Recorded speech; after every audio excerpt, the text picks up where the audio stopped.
Hey! I got something! Sasha, come give me a hand!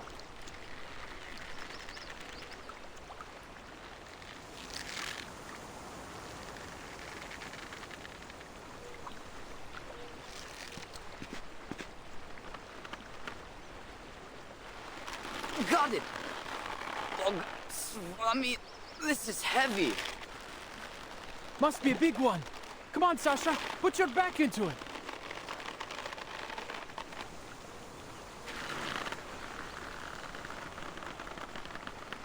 Have you ever caught a fish this big before? Never. The fish done all the growing this year instead of the crops? Just a bit further. Grab tight. On my mark. Один. Два. Three.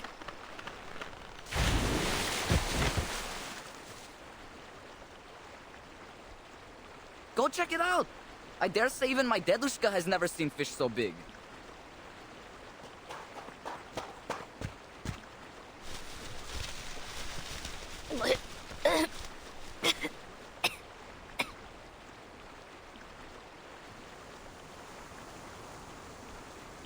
Huh? This is...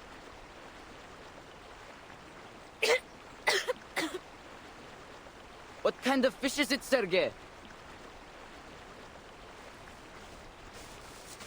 What da. Sasha! It's a person. A person? Have you lost your mind?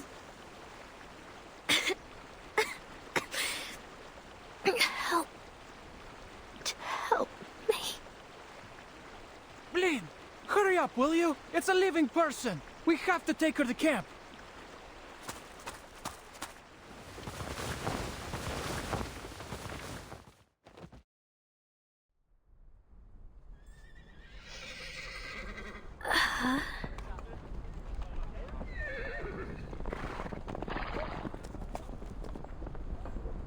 Andreas. Charon. Where am I?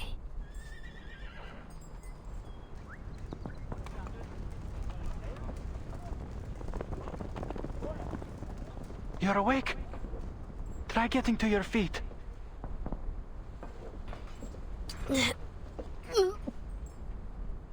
My head's spinning. I can hardly... Whoa, easy now. Just try and take a few steps. It'll help, trust me.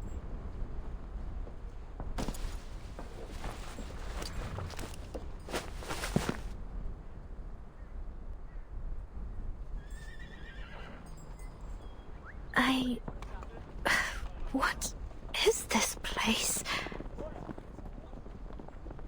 Relax. You're in the Xeno Cavalry Corps camp. It's safe here. Xeno? Oh, you've got to be kidding.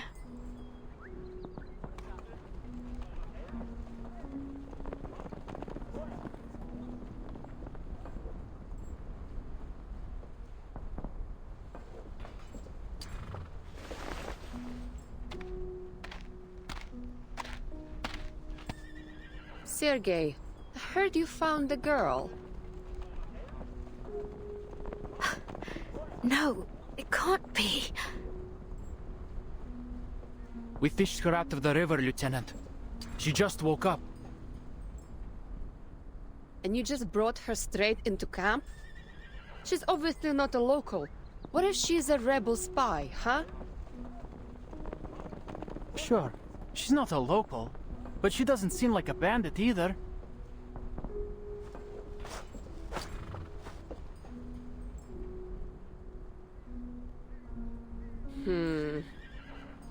Fair enough. What's your name?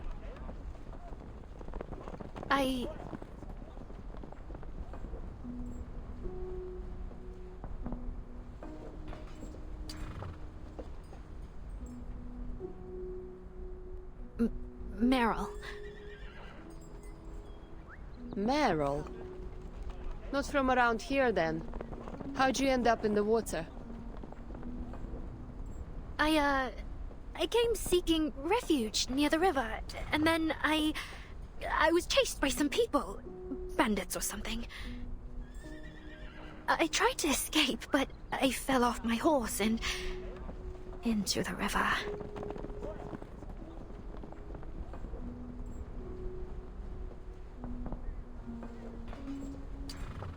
Send her somewhere safe after she recovers.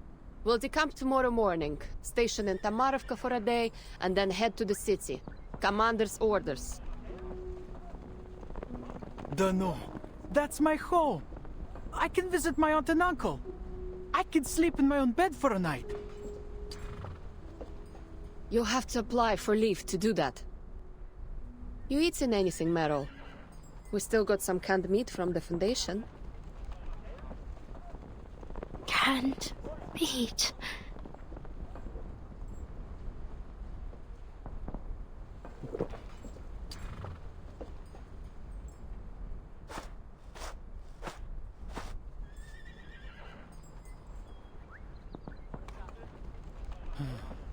Too bad I only caught you today, huh? Sorry? Don't worry. It's not every day you fish a person out of the river. Oh, by the way, you can stay at my uncle's when we arrive in Tamarovka if you like. It's no Zimny Dvorets, but it's better than a tent, that's for sure. You live with your uncle? Yeah. Father died at the front 4 years ago, and my mother was sick. Lost her 2 years later. My aunt and uncle took me in. I do have to do farm work to earn my keep, but that's no big deal. How about you? Where are you from? You said you're a refugee. Where's your family now?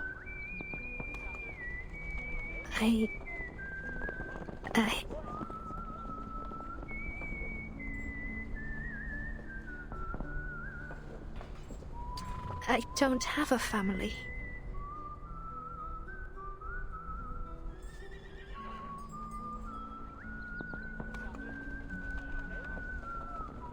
An orphanage took me in. I grew up there. Are there many locals in the cavalry? Like you? Yeah, most of us actually. Back when Zeno first got here, there were only 1,000 people. The cavalry corps didn't even exist. When the famine struck the steppe, and even potatoes wouldn't grow, the cavalry gave us food and shelter. So I thought, maybe it wouldn't be too bad to join them. At least then I could save some food for my family. But you've enlisted in an army. You'll have to fight. But I haven't had to yet. And everyone's alive and fitter than ever. Isn't that enough?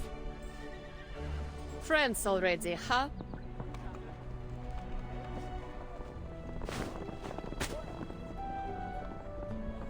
Nothing for me, Lieutenant? Too slow. Got to get it yourself now.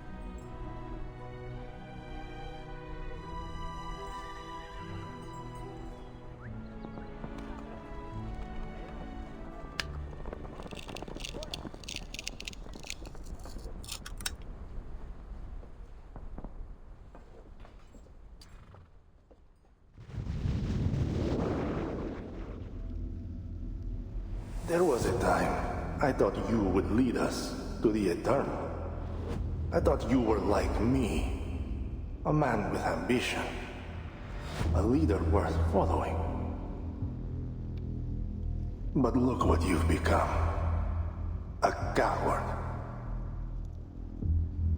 You buckled while I stood tall. I have far excelled you, Igor, and the world will worship me for it.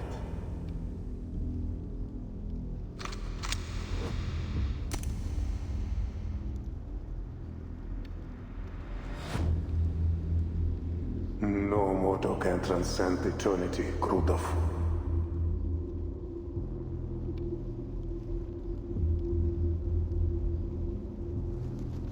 Your arrogance has gone beyond your means, turning you cruel and foolish. How disappointing. You can't kill me, Igor. You...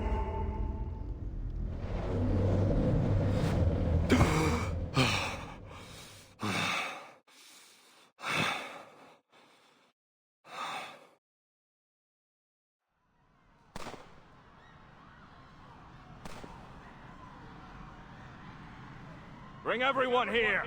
Separate the Arcanists from the humans. Xeno's captives in their own line. Move it, slackers!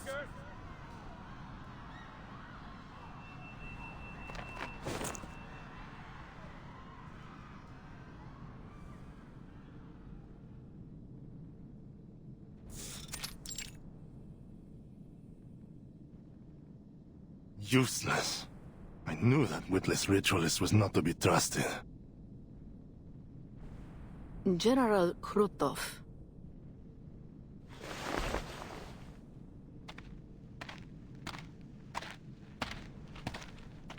You have awoken, yet the incense has yet to fade. I suggest you return to your dreams until you're capable of overcoming your nightmare. Enough of your riddles and trickery. Why are you here? Captives. The first batch has arrived. Then you do as we agreed. Take the Arcanists and leave the rest to me. What part of that do you not understand? There is a peculiar individual among the captives. Unawakened. We didn't discuss how to deal with them. Unawakened? Those can be particularly useful. What do you know of it? Thanks to the knowledge bestowed by her, I was able to glean some insight. Though I'm surprised to have encountered it here. It seems the human fools named it after a mythological deity, as if by doing so, it would somehow render it capable of resting their sinful souls in peace. Interesting. Take me to it.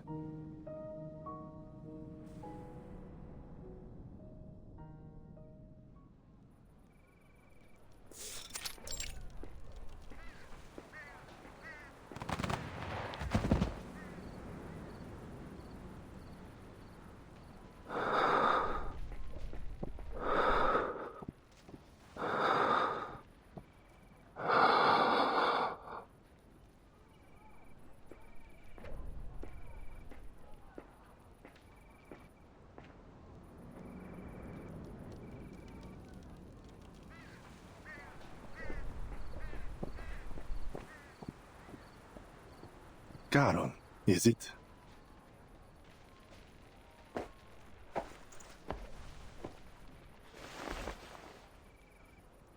Why did you kill those who surrendered?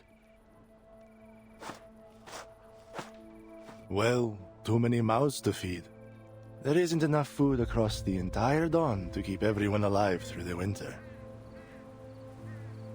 You could have set them free. They were only civilians. They would cause you no trouble. Civilian implies civilization. Civility, wouldn't you say? The Cossacks are barbarians. Setting them free would only bolster my enemies. I will not take the risk.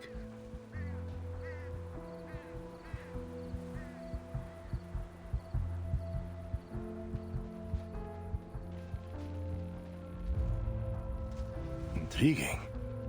Just as the ritualist said. Tell me, are you able to foresee a man's death? The shadow of death lingers over these grasslands. Countless will die in a killing driven by starvation and hatred. That is what brought me here.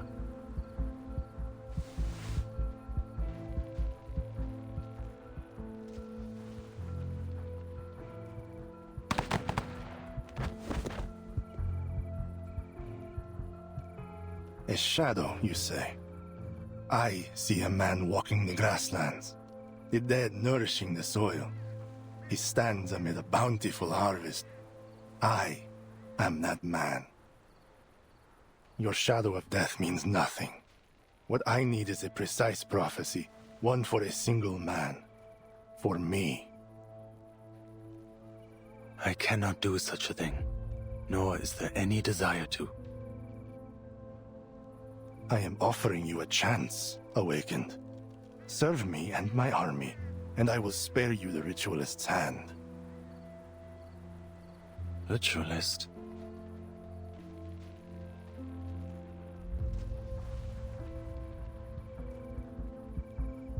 This is her work. She tells me you dispelled another incantation cast by her kind, on a human soldier. She's desperate to tear you apart and see how you did it. Some special arcane skill, she claims. Trust me, what she will do to you is one thing you do not want to foresee. Manus Vindicte. Ah, so you can see some specifics. Well, what is your decision? No. Neither your enemy nor your ally. There is nothing I can do for you but bury the dead.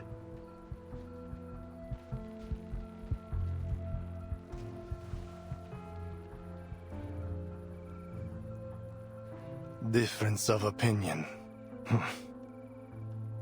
Why am I surprised? You're just like the rest of them. One bad decision after another.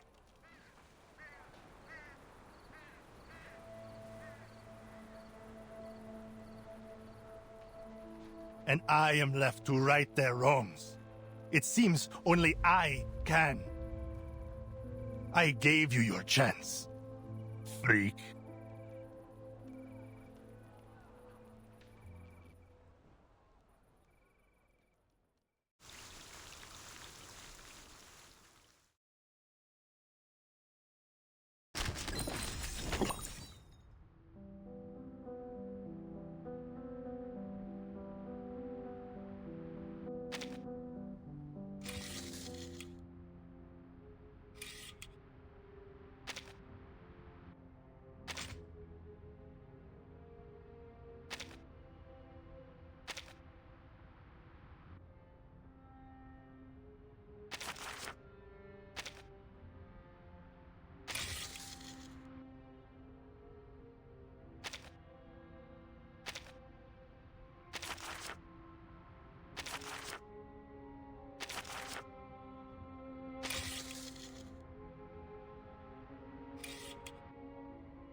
You heard, Meryl?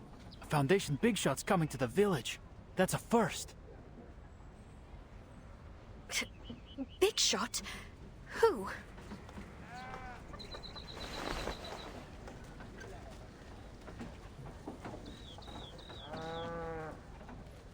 Not sure. But the commander needs to welcome them personally. Forget it. None of our business. Natash! Huh?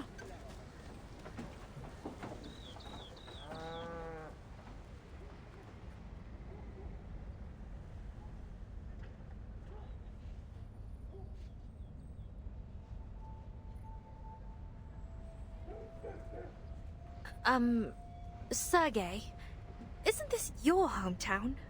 Why are they staring at you like that? I don't know. It's not like I've made that many enemies. Just one or two at most. Anyway, let's go meet my uncle. See that house with the iron sheeting? That's our home.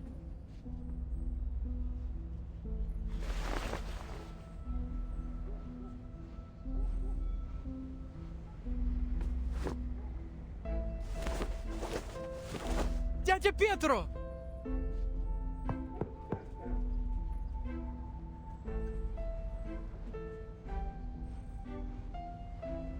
What's going on? Maybe something happened? Shall we go ask him?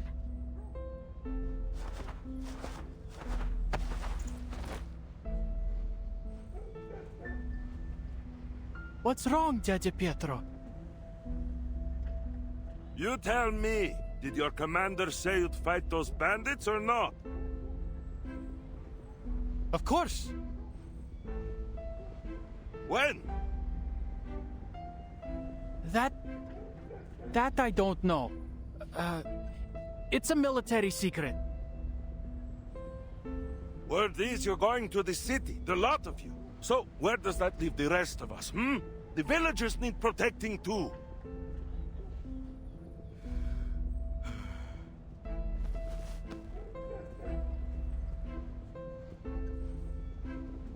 All right, Seryosa, I understand. Everything's packed and ready to go. Come, we're leaving to your cousins in Petrovka. Dядя Pietro, could you just tell me what's going on? I'm not deserting Zeno.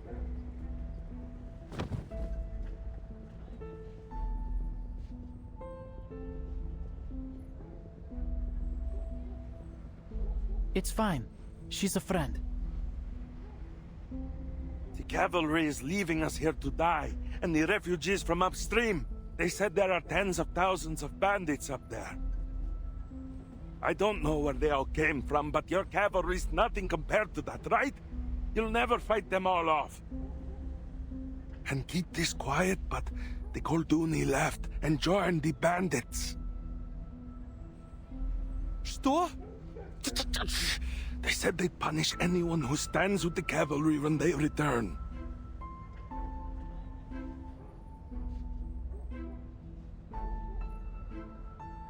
If you can't fight them off, they'll burn the village to ashes. So, are you coming with us? Yes or no?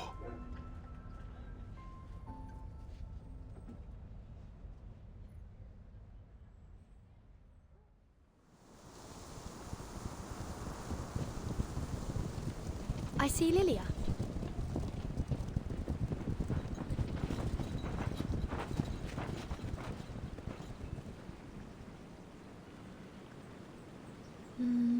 That must be the commander of the Xeno cavalry beside her.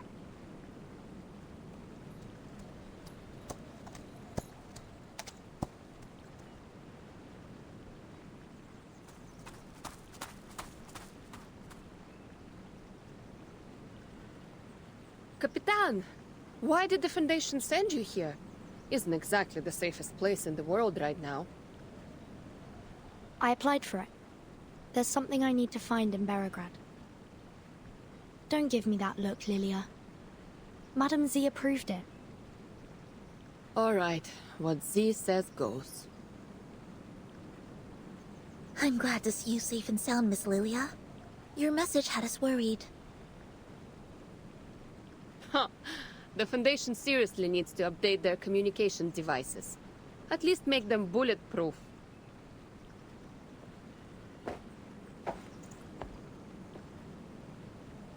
Timekeeper. Commander Ivan, it's a pleasure to meet you. If you could, a brief walkthrough of the situation in Belgrade and the surrounding areas would be most helpful. Of course. But tell me, where did that company behind you spring from? I received no word in our communications.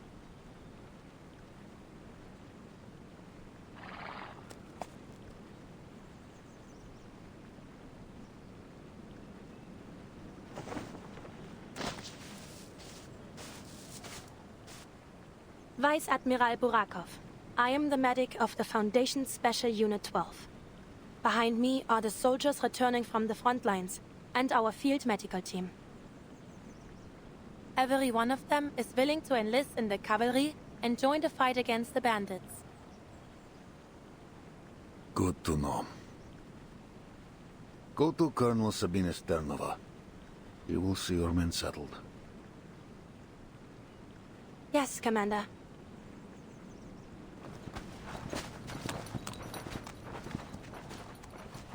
Follow me, if you will, Timekeeper.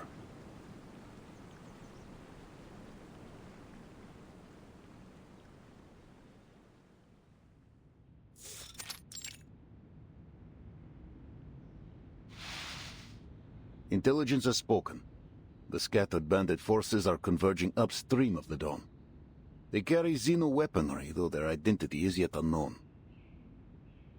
Most likely, this is Igor's doing, though we've kept clear of them thus far, as headquarters ordered. Villages have been plundered. Many have fled downstream, yet most cling to their homes.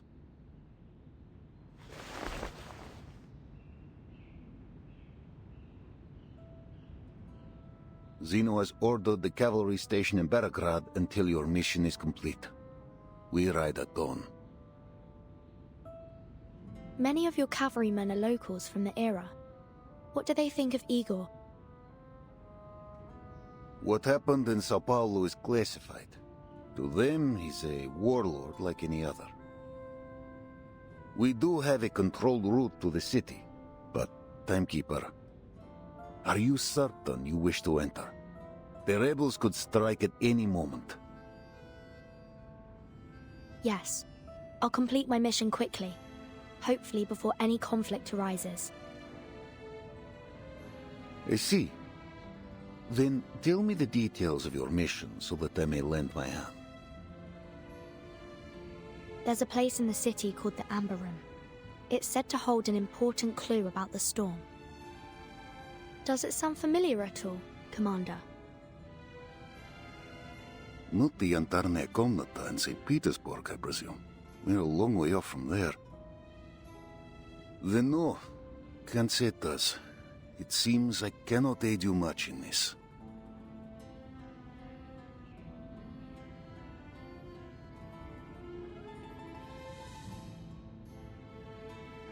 Timekeeper, may I ask, besides your storm investigation, are you also here to deal with the Golden Famine? We tried ourselves, but Xeno soldiers have little experience in arcane matters. We couldn't unearth the root. I'm sorry. I didn't receive any information on that matter. But I'll keep an eye out for you. I see. The cavalry will aid you in any way we can. But with our strength as it is, I cannot guarantee the safety of Belgrade. I'm not sure how much it will help. But I heard reinforcements are on the way. The newly formed Flying Witch Company will arrive soon, along with a new broomstick for Lilia.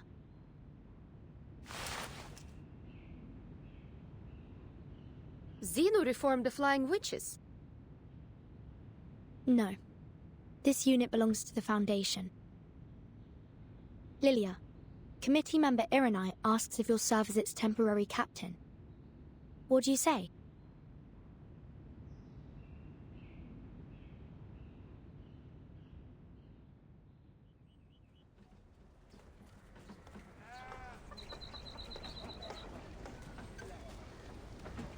We haven't seen the owner of this place for 2 years. The Elder said you can stay here for a few days. This is spacious.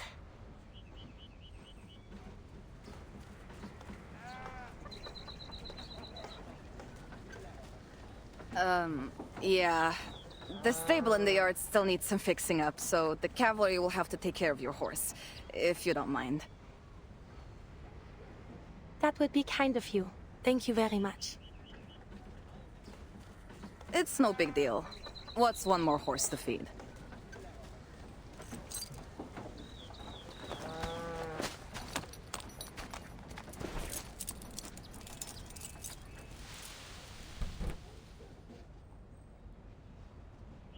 that a rat?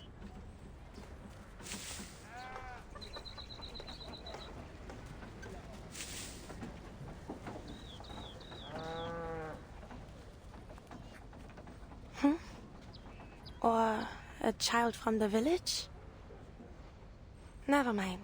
I need a rest.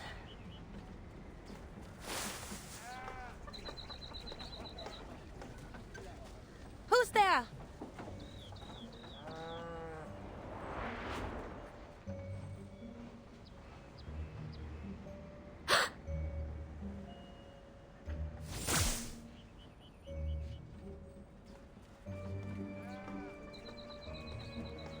Vanished?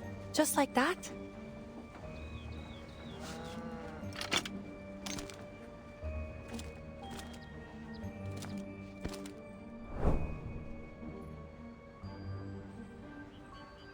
What?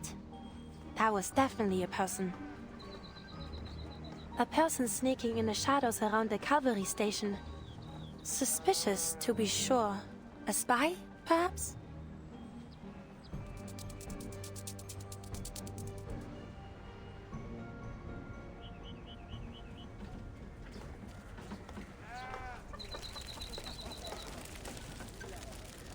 Are my eyes playing tricks on me? Is that a fiddler crab? On the dawn step?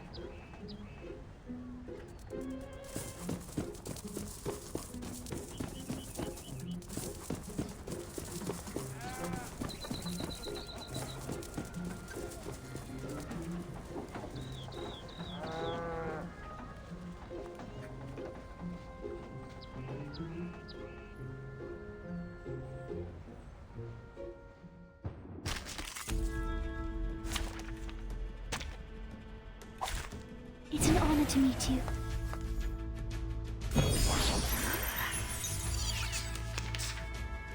It is here. It's what I'm good at. The tremors of fate. Prey caught in the woven net. These sheets are my wings! I don't get it. Peace and quiet.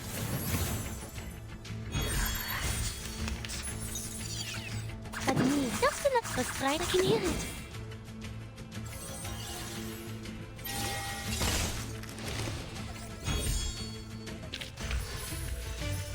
The curtain has fallen. Got you!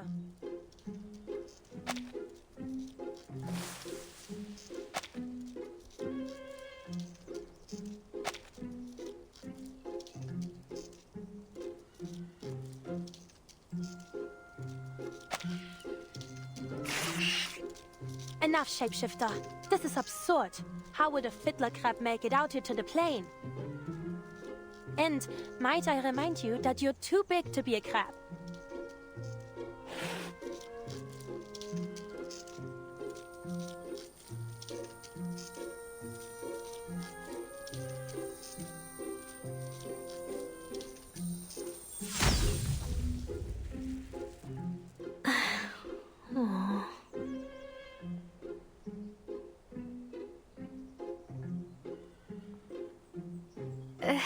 Hey, nice to see you again. Meryl? How did you...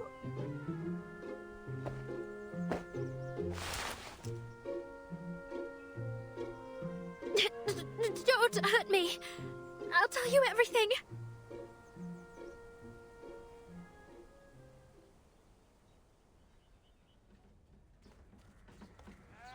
You mean to say you plan to stay here until the war is over?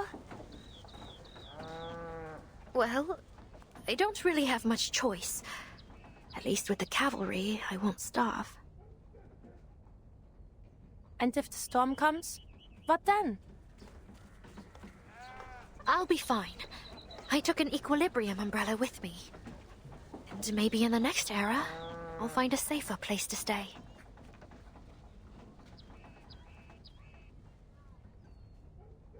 Oh no! I lost it when the bandits chased me.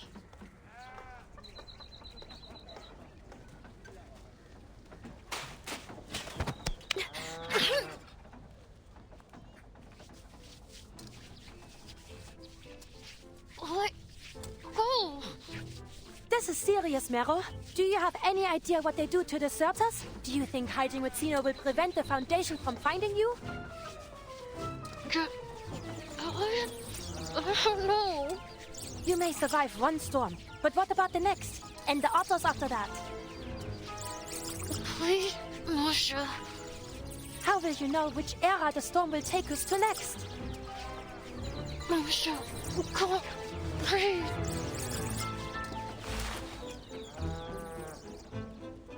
Honestly, what am I to do with you?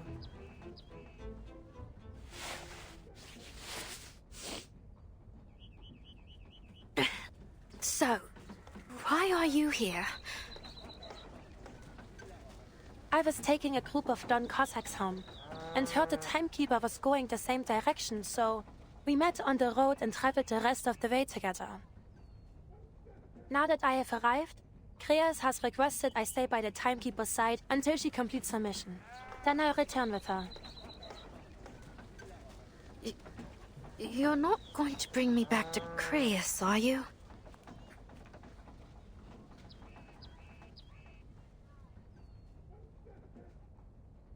If only I could.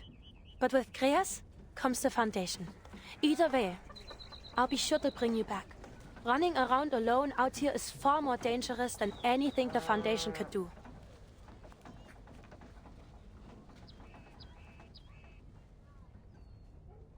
Does anybody else here know you, aside from me? No.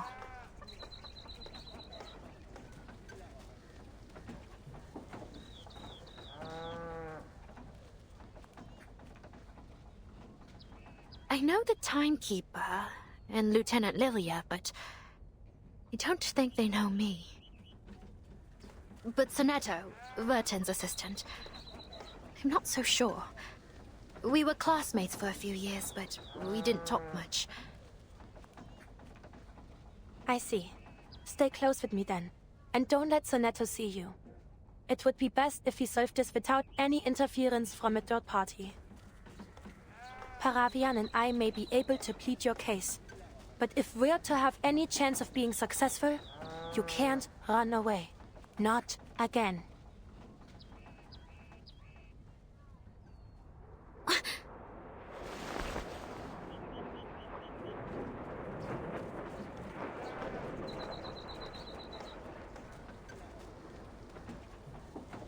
What is that?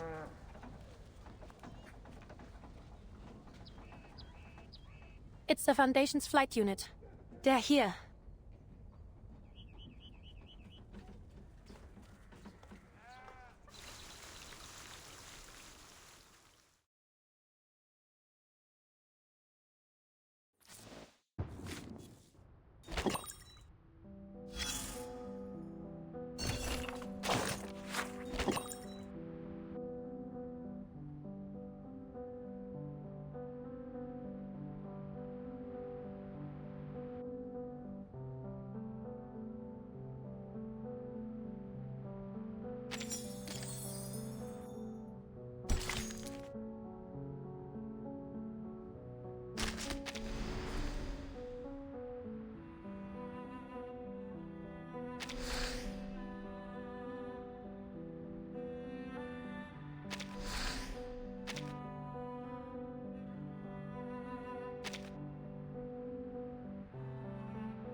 Lieutenant, we're losing sight of you.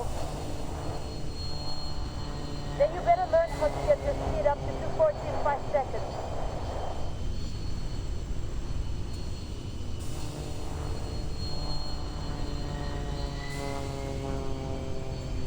But at this height, according to the manual... The manual? for nerds. Are you nerds? Move into split formation and prepare to climb. Brooms up. Copy that.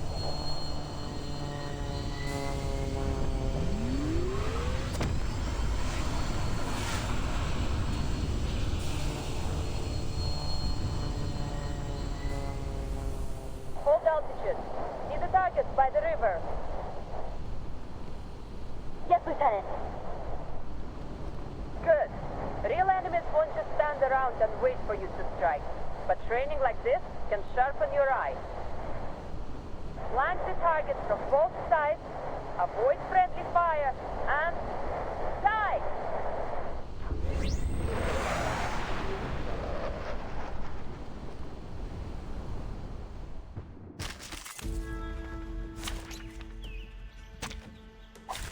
Many streams are converging in this place. It is heated. Voilà, just another shift. Tu peux la jeter maintenant. Secret reveal. Up and at it! Laundry time!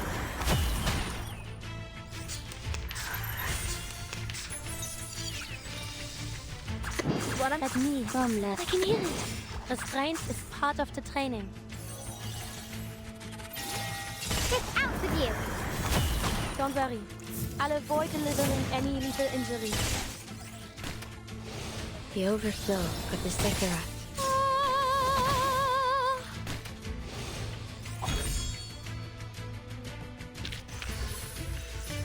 The curtain has fallen.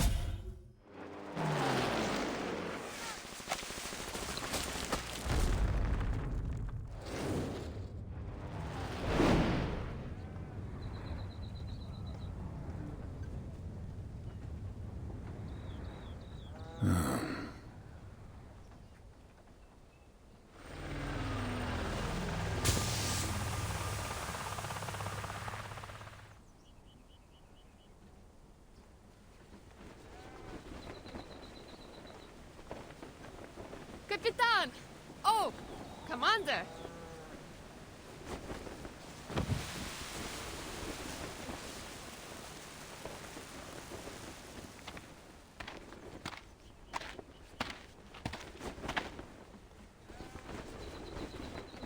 New broom's nice.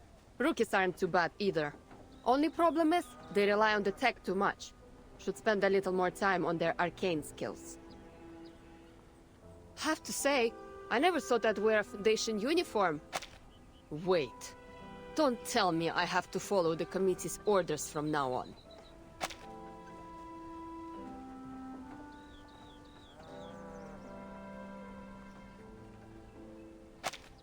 Don't worry. You're still on Team Timekeeper.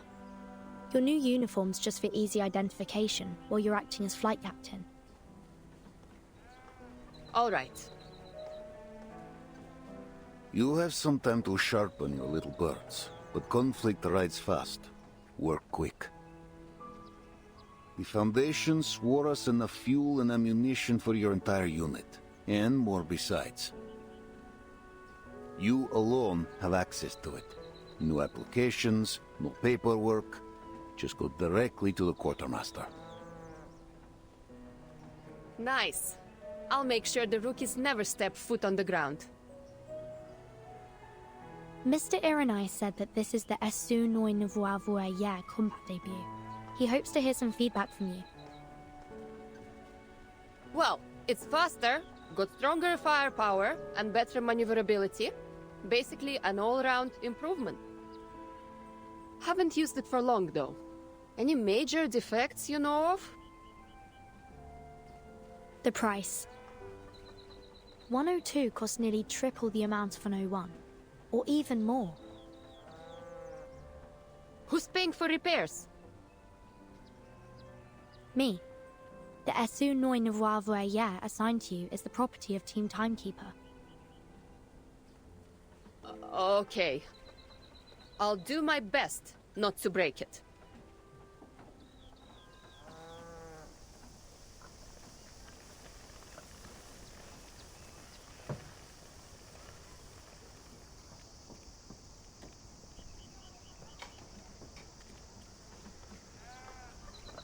That is all. Dismissed.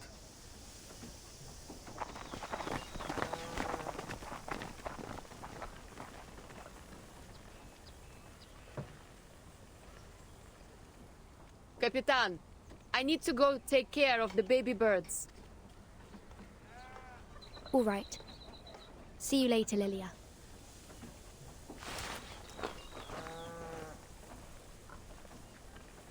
Timekeeper. Anything I can help you with, Commander? Hungry? Come to my home for a meal, won't you? I'll send for your assistant too. My mother's stew could raise a fallen horse. She would love for you to try it.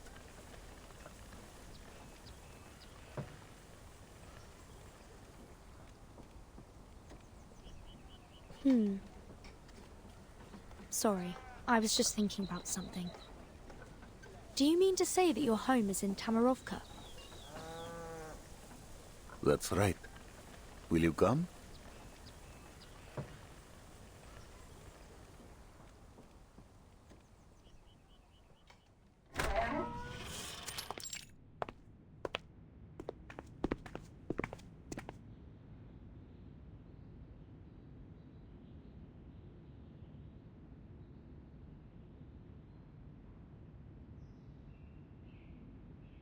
Mama. Vanyusha, did you bring guests? Good afternoon, madam. I'm Vertin, timekeeper of the Foundation, and this is Sonetto, my assistant. Oh, so you're the one.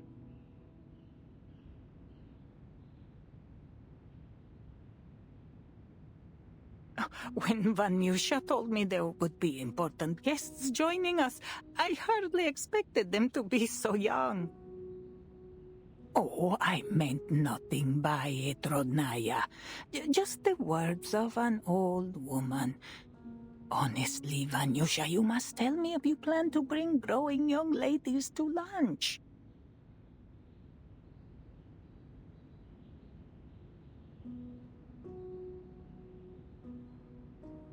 We're just here for a simple meal, Mama. No feasts while others starve. The meal looks delicious, madam.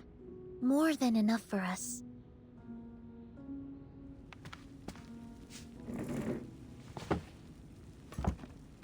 Timekeeper, Miss Sonetto, sit, eat.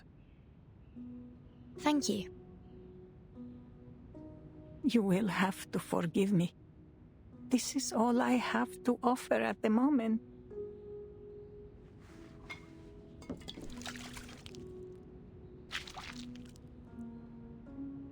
You have food enough for the winter, Mama?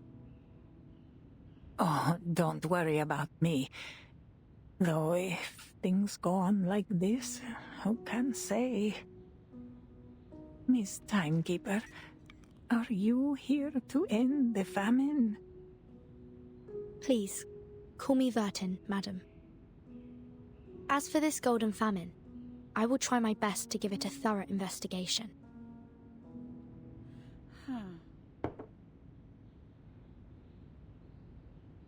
You should know, Vanyusha.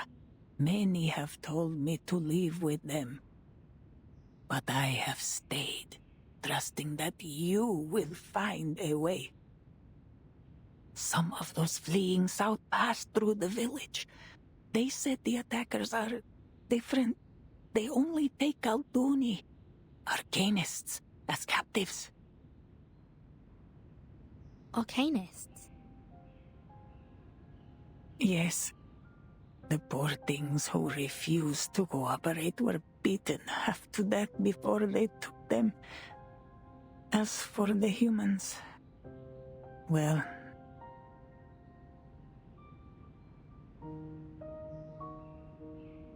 But Igor's army would have taken humans too. Igor? Sonetto, you must try this pickled watermelon.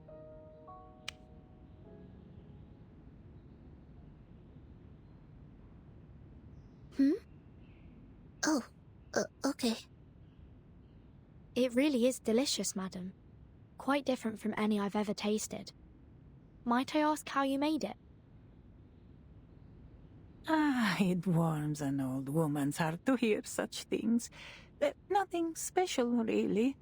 Though many underestimate the importance of the barrel.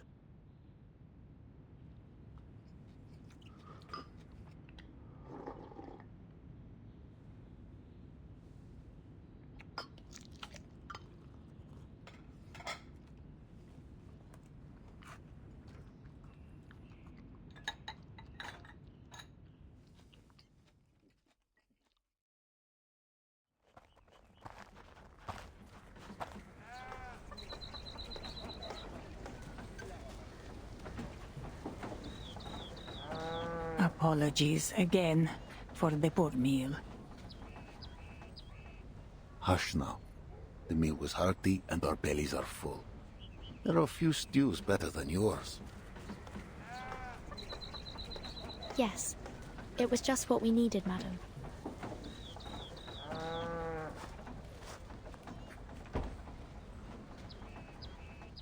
I know you have questions, but this is not the place to talk. Come, walk with me.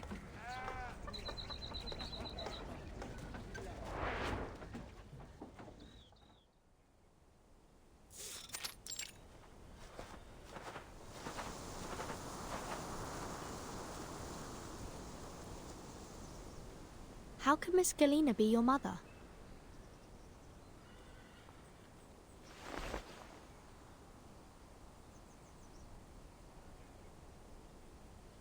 Timekeeper, you know the same pain, yes?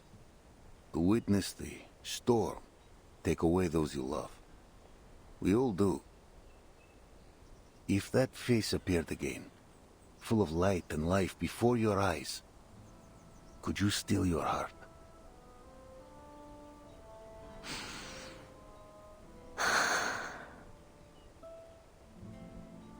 When I saw her again, she was no longer my mother, but a teacher with no children, devoted wholly to her students.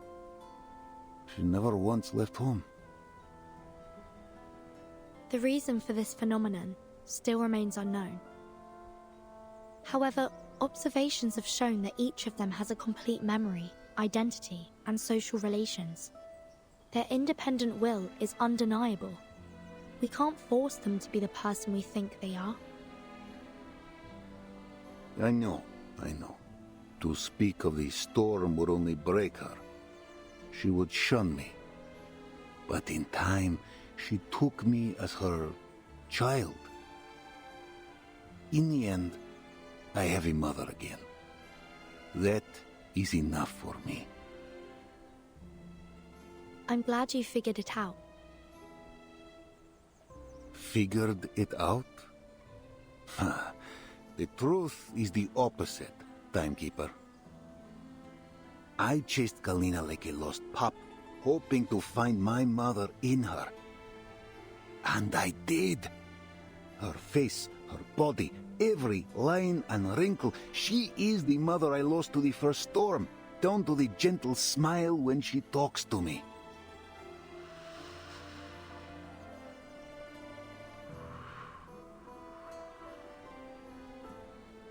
Think of it. Those you lost, standing before you again. Only their clothes and memory changed. Would you call them dead and gone? Would you not hold them close, praying memory returns? It's hard to say. I've never personally dealt with such a thing. Perhaps I'll have an answer if I do.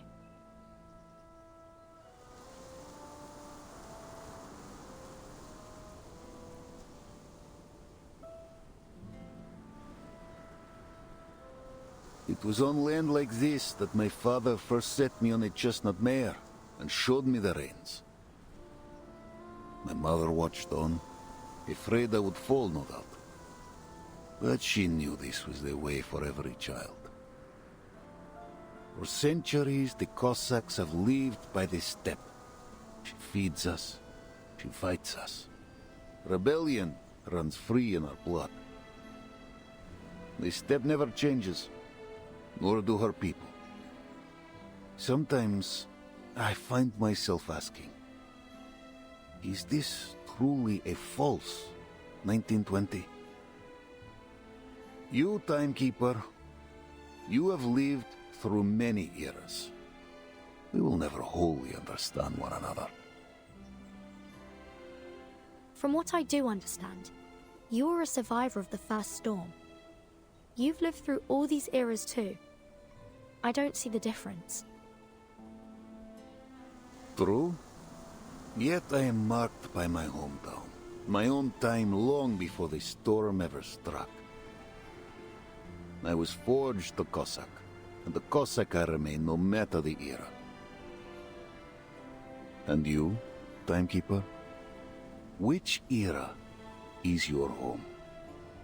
Even 1999 must feel like another world to you.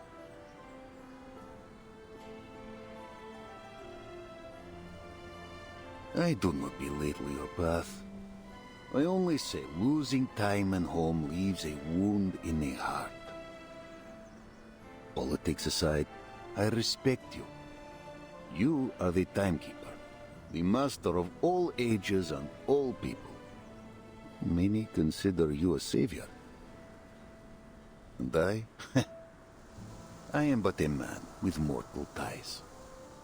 Zeno has every reason to keep me at arm's length.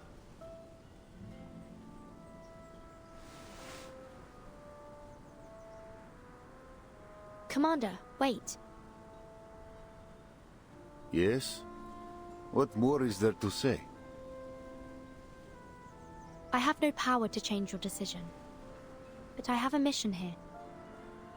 I need to know. Will you follow Zeno's orders and lead your army to Belgrade? I will see you safe to the city and stand with you in your mission. This I swear.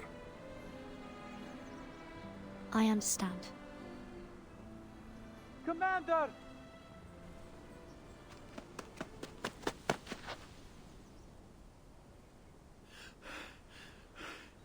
Commander! What are you doing out here? I thought you were at home. What's the matter? They got too drunk. A brawl's broken out.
Who's next?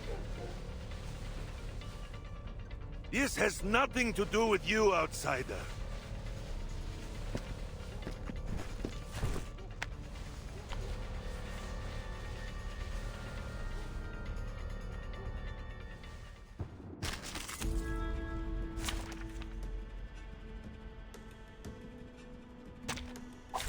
Ich werde meine Pflicht erfüllen.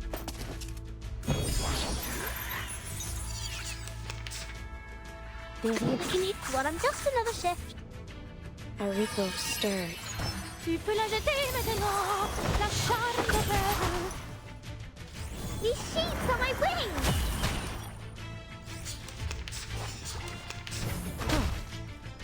peace and quiet. Ouch! A sacred charge. A wound.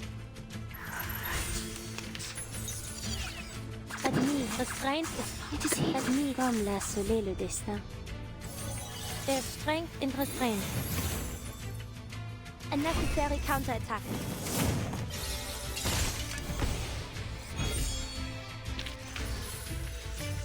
The curtain has fallen.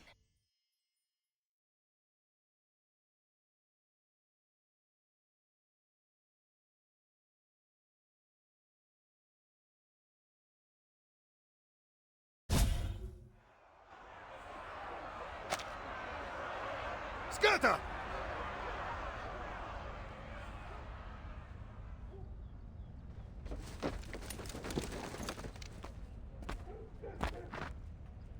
Commander.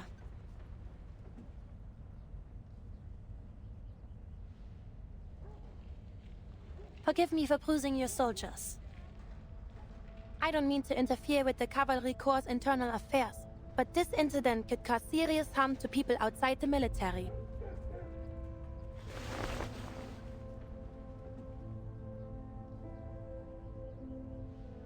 What is this? Someone discovered a stash of unfamiliar weapons in these two children's house. It seems their uncle joined the bandits last night. These children, they're from an Arcanist family. Yes, some Arcanist villagers fled upstream, claiming they would join the bandits and return to rob the others. Some soldiers thought it prudent to do a preemptive strike.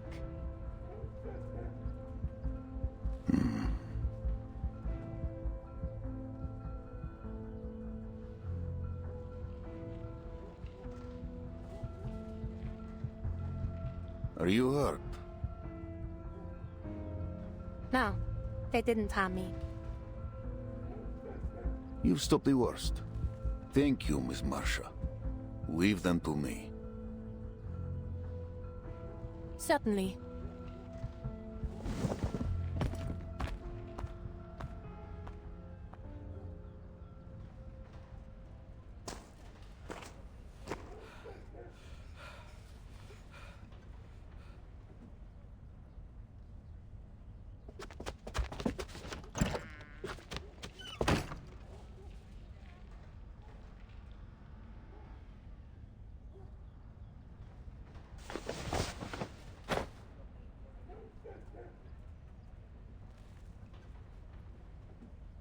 There may come a day when we cross blades with our townsfolk.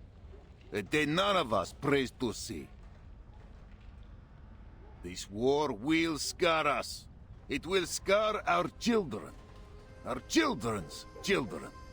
The Dawn will carry our deeds for centuries. Those who take up arms with bandits are our enemies. And we will answer with bullet and blade. But their families will not suffer. They are our people, her people. No harm will come to them by our hand, else we become those we fight. Then what are we waiting for? Why are we stationing in the city? We aren't city guards, we're riders. We should be out on the steppe hunting down the bandits. Right. These are our homes they're destroying. How can we just stay in the city and watch them burn? If the cavalry won't go, then we should go ourselves. Split up by village and defend our own. Then the enemy will seize the chance. And one by one the blood of you and your families will water the Dawn.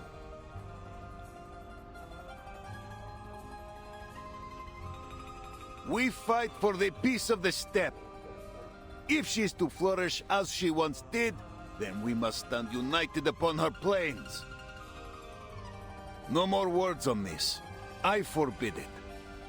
All those who brawled will be punished as necessary. Now, Go to your chief and get packed. The rest period is cancelled. We ride in 1 hour.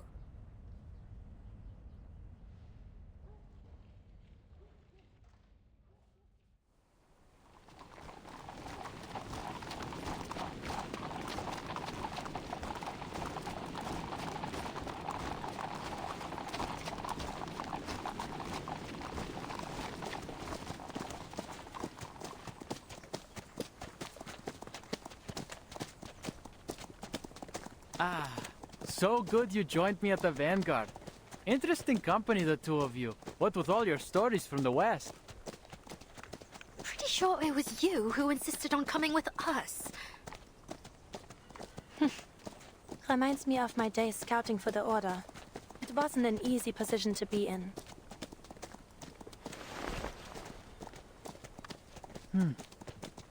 At this rate, it'll be dark before half the Corps sees the city. Best we hop off and wait for the others to catch up.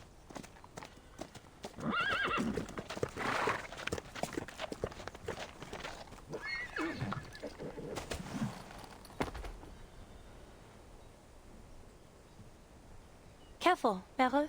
You'll break a leg if you dismount like that. Here, take my hand.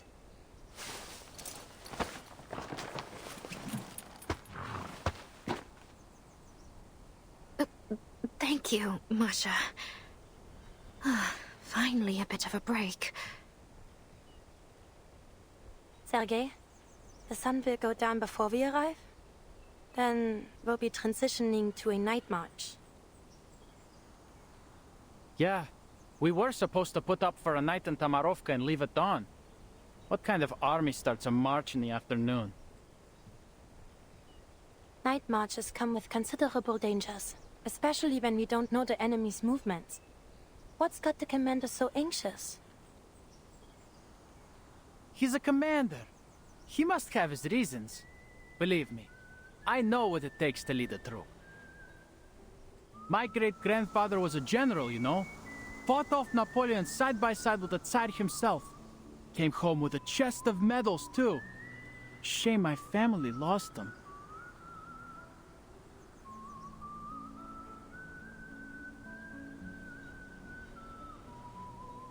If you ask me, it's because of the Timekeeper.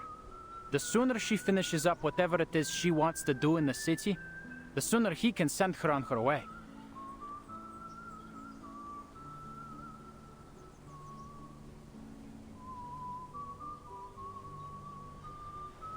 Then, we won't be stuck guarding the city, and we can finally show the bandits what's what. You know how dangerous they are. What's the Timekeeper doing here? You could always ask her. Aren't the two of you around the same age? Wouldn't you have been classmates at school? Seriously? Can't we just drop this? Virgin was already the Timekeeper by the time I got there. I never saw her in school. The SPTM. A school full of arcanists. It should be an interesting place. Not as much as you'd think. Everything we learned was for the benefit of humanity and the supreme mission of human survival. Every day, there's a morning broadcast of the school motto in 12 languages, and the student handbook's thicker than the Oxford Dictionary. Oh, and the fence. It's electrocuted. Can you imagine?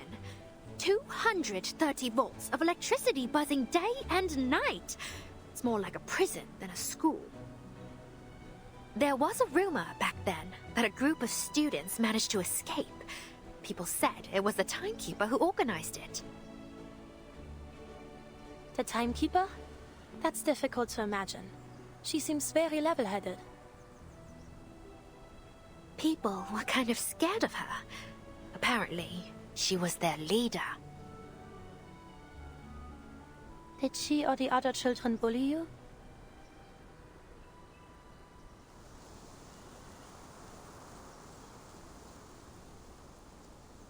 Not at all. Why do you ask? I was bullied by someone of that type when I was in the Order.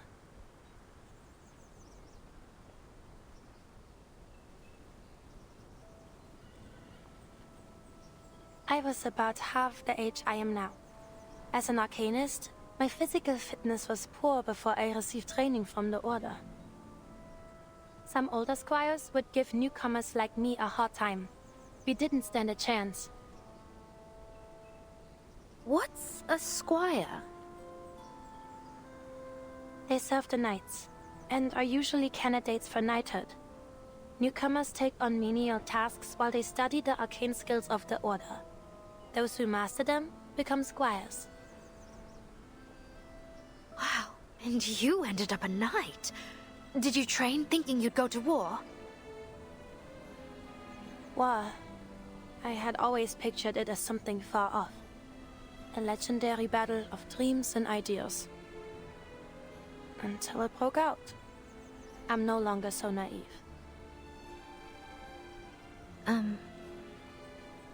You must have taught those bullies of yours a lesson, right?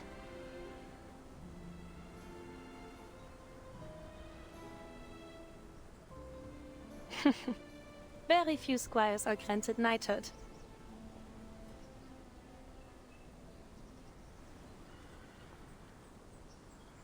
All right, rest's over. Back in your saddles. Better not let the team see us lounging around.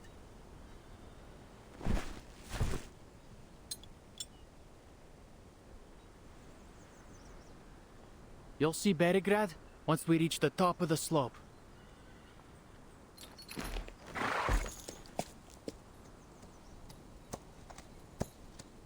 Those were some stories. Didn't have anything half as exciting in my childhood. By the way, I can show you around the city if you've got time. I know it well. There's a Turkish place that makes the best kebabs. Ah, but they might have fled already.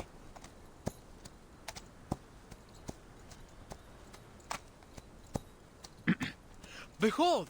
The dawn's great... What?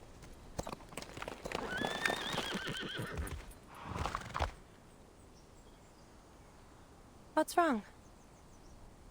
Wait, am I seeing things? Why are there so many people outside the city?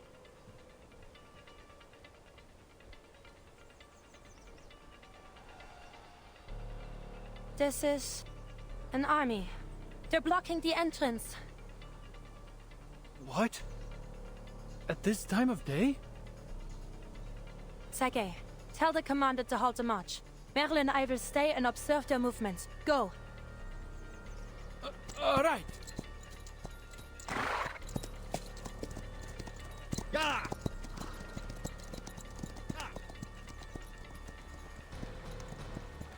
Outside Baragra, did you get a clear look? Bandits or other forces? I'm not sure, but they're definitely not bandits. There are too many of them, and I think I saw armored cars.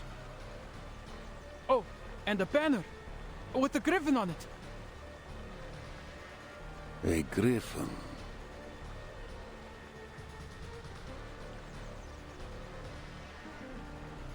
Hold all regiments.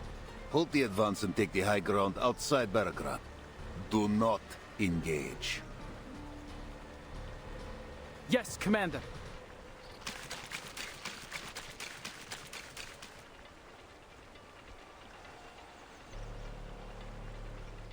A griffin. Igor's banner. So he's here. Just outside Berigrad. Only half a day's march away. Our orders are to enter Berigrad. If Igor blocks our way or tries to attack, we have reason to engage. But the city and its people may already be under his thumb. If the upstream villages truly were pillaged by his hand, then he may threaten us with the lives of Berograd's people.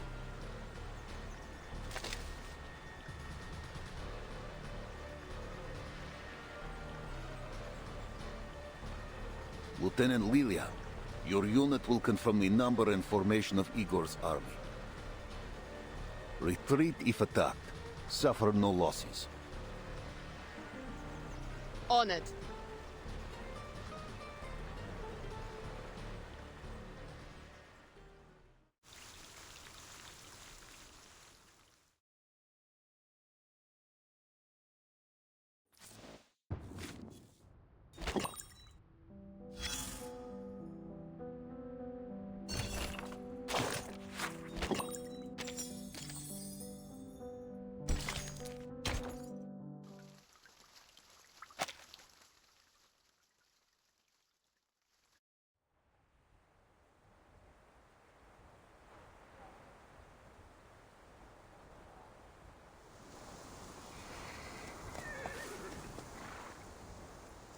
I'll be damned. It's really him, Igor. After all this time, he just shows up here in Belgrade? What's he trying to do, exactly? Whatever it is, he should do it soon so we can end him. I bet he wants to take his chances against us, too. Not so fast.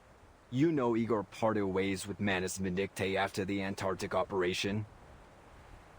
Are you on that traitor's side? He parted ways with us, too!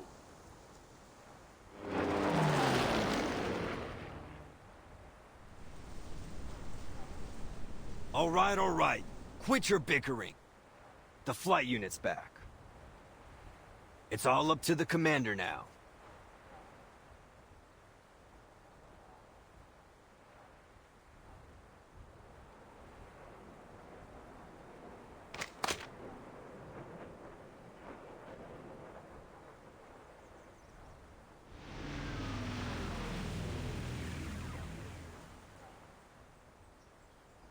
Status. It's weird. It's Igor, all right? Triple Ace and all, but they didn't attack. I flew low, too. Even looked eye to eye with the soldiers, but they still held fire. As for the city, there's no signs of damage, or of Igor's men. His soldiers are all outside the city? Yeah, got his main force positioned along the main road to it. It's like he wants us to see him.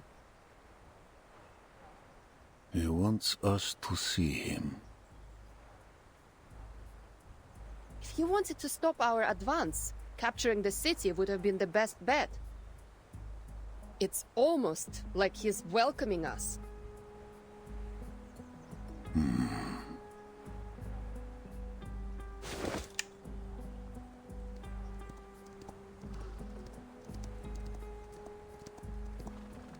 What?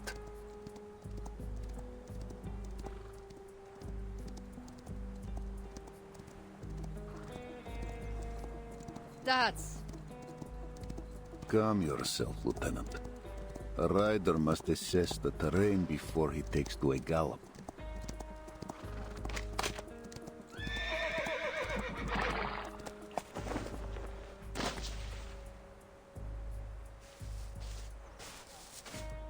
Commander Ivan Ivanovich, it's been a while. A long time indeed. What message do you bring, Ptolemy?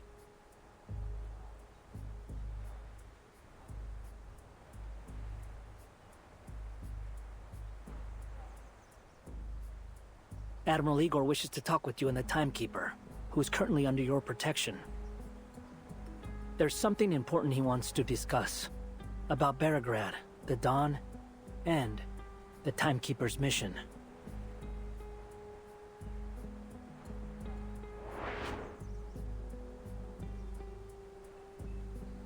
Igor has the information I need. Seems he knows why you're here, though this could be a ploy. It's too dangerous for the Timekeeper to meet Igor in person. They should speak via communication device instead. They could easily have reached us through such devices, given this message was brought by one of his most trusted subordinates. I don't think it's negotiable. What are your thoughts, Commander?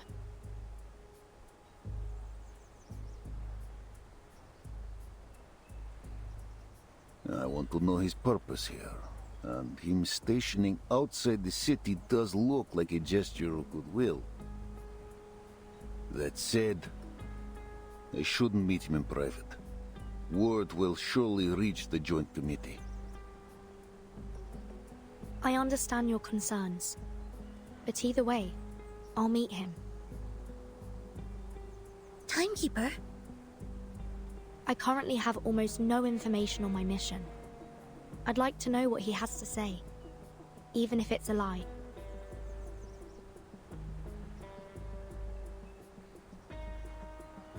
Our orders are to avoid confrontation. Accepting his request may be the way to do that.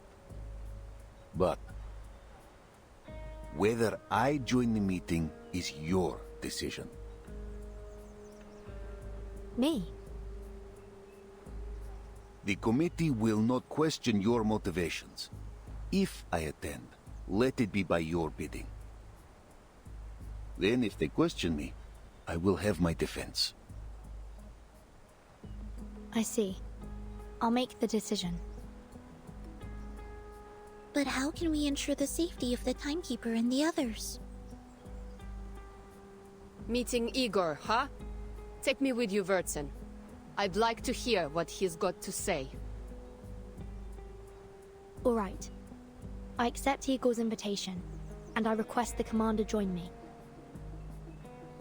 To ensure the safety of both parties, I suggest we each bring our own bodyguards. Lilia will be ours. You could use another Timekeeper. Sonetto, you're the only one who knows the details of the mission besides myself. One of us should stay in a safe place. Relax. I'll bring Vertsen back in one piece. Understood.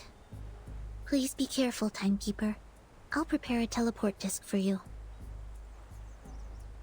So it stands. I'll send a rider to Igor's messenger. We meet on the open plain, within striking distance of both sides.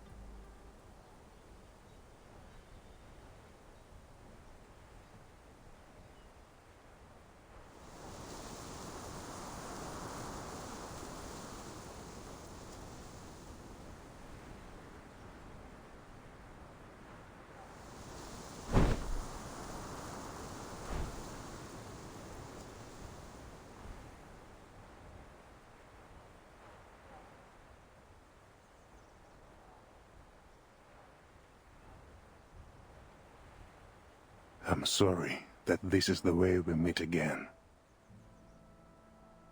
I feel the same, Igor. What did you want to talk about?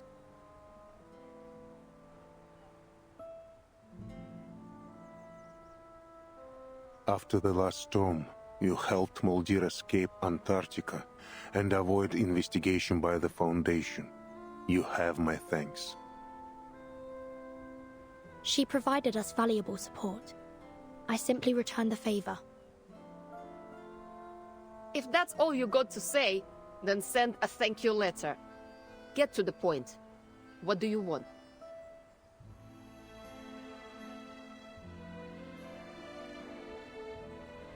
There are some matters I want to clarify. Where you want to start? From the first time you put on the Xeno uniform? Or from Sao Paulo? São Paulo. Let's start there.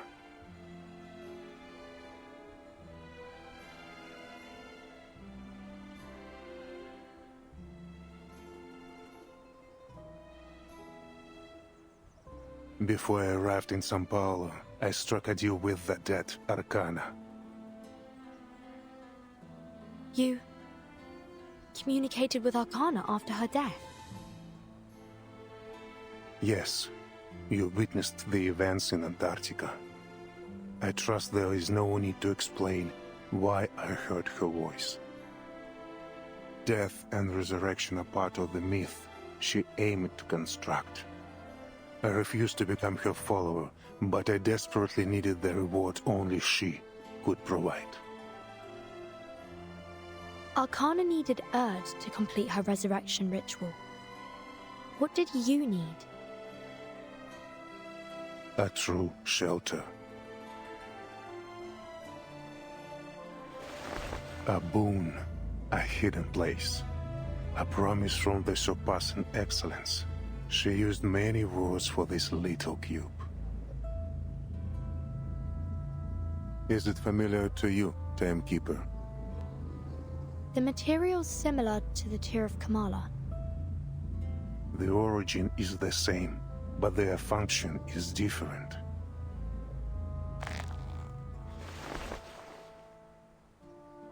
Why make a deal with Arcana if just to avoid the storm? The Foundation already provides you shelter. When you learn of Earth and the Umber Room, you will understand why I cannot trust the Foundation's promises. They have chosen a perilous path.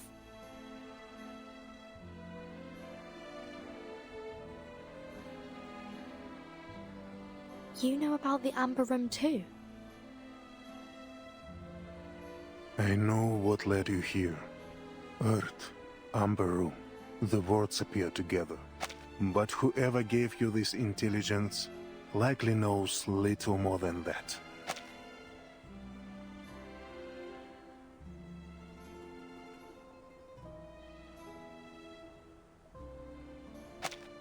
Belgrade is not a large city, but without guidance you will never find the Umber Room, even if you turn it inside out. Fortunately, its location is not a secret to me.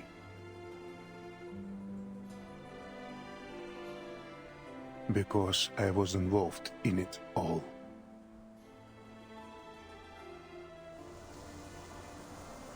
How much more do you know? No more questions. I am no longer bound by the Foundation's confidentiality rules. I can lead you directly to the answers.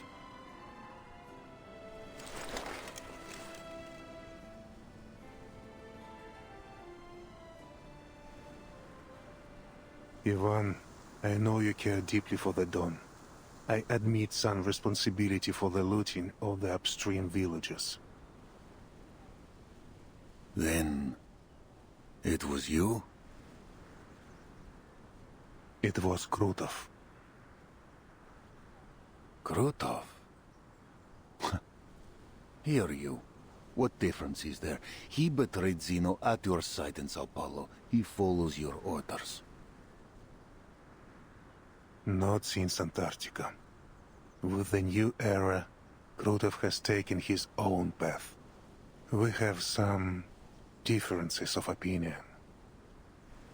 The Manos deal was a one-off, but Krutov wants more. He believed our reward should be greater, that receiving only a small black cube was like pleasing a child with a toy. A traitor among traitors. Guess people do get what they deserve. Sharp. You're right. I should have known that without Zeno, his desire would grow beyond my control. I will take the blame for his madness. And for the Zeno soldiers you killed in Sao Paulo. I will not deny it, and I will atone. But I must first stop what Krutov has done to the Don Basin. I trusted him, trained him under my command, but failed to see his inflating ambition. I did not snuff it when I had the chance. In the end, he built an army from my soldiers and weapons, and from the Manos and other sources. In this era, our relationship has become rancorous. He hopes to snatch the boon, and I hope to end this matter once and for all. Then he and his bandit forces now belong to Manus Vindicte. He works with them as an ally, not a follower. He has not undergone the masked trial. Likely his arrogance is the reason. Whether he has joined the Manus or not, it matters little. These differences of opinion among you rebels are the cause of the Dawn's suffering. If an ounce of duty is left in you, end it, quickly. I will launch an attack on Krutov when the time is right, but the battle will be hard-fought.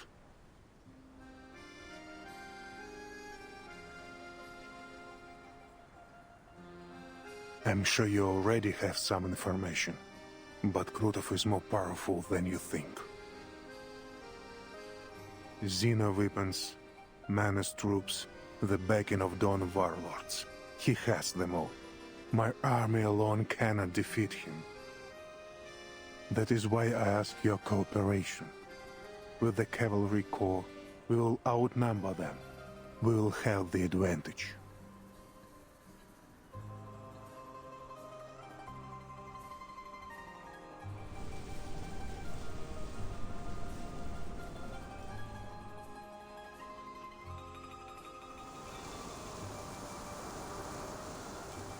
Are you sure you know what you're doing? I'm sure, and I hope I have proven my sincerity. This serves all parties. We will bring peace to the Dawn, and the Timekeeper will learn what she seeks of Earth. If you agree, everything will be settled within a week. You have my word. The sunlight is fading, so is our time. I hope the deal can be made now.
It must have taken some convincing, especially with Sternova. She's rarely easy to sway. I swore it would bring peace to the Dawn. Sabina objected, of course. Once a traitor, always a traitor. Her exact words. She's right.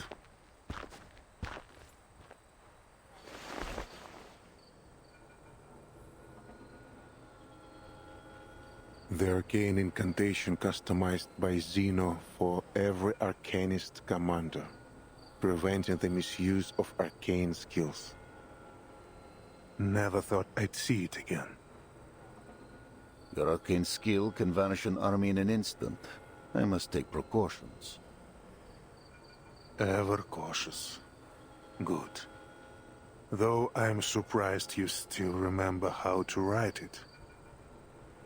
I knew a day would come when I'd need it. I never thought it would be for this.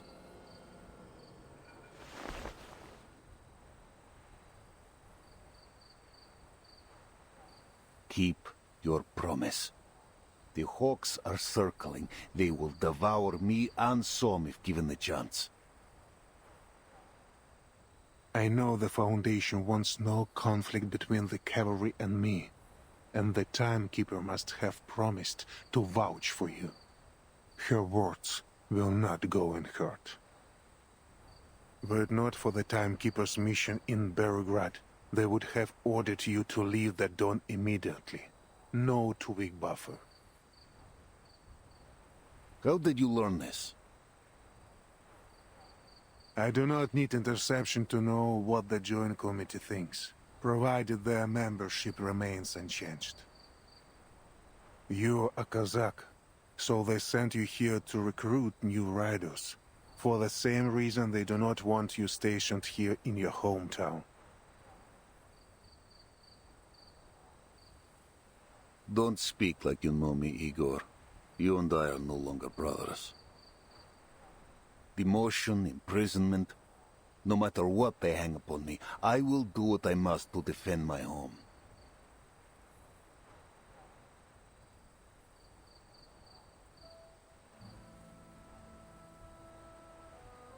We were born and raised on this land. We both bade farewell to our families that day, leaving Belgrade and the steppe for the cold walls of Zeno. On a fine day, you can make out the church spire from here. The city is not as large as it was in '99. Back then, we could easily see the suburbs too. Many things are different. All this will be washed away in time. Do not put too much weight on it. But the steppe remains unchanged, and so do her people. The smell of grass and dirt is no different than at the century's end. I still cannot trust you. Krotov is but one stain on the dawn. There are many more to be blotted. The Golden Famine will strip the steppe bare. Her people will either starve or leave. Most will have to live off their food stores. Some poor folk have none at all. What does the Foundation believe to be the cause? They haven't investigated. The Foundation is stretched thin. The steppe is not worth their focus. Our best hope may be the next storm. If it is kind, the dawn will wake as she should in the next era.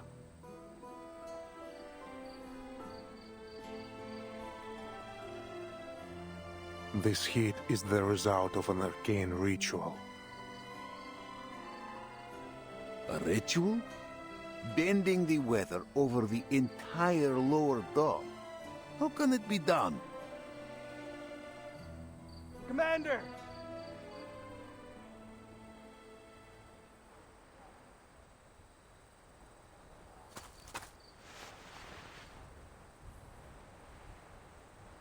Yes.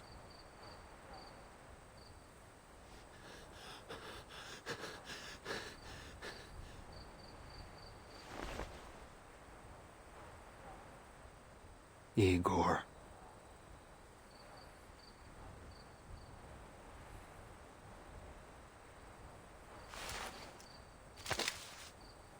This is for Alyosha!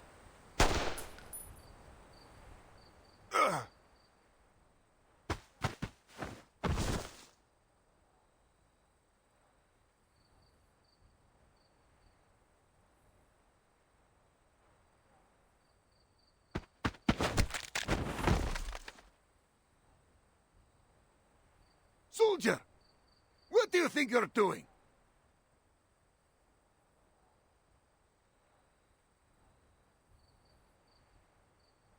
Alyosha! My brother! You killed him! You killed him in Sao Paulo! Why did you do it? Because he wasn't an arcanist? Because he wouldn't help you cozy up to the menace scum?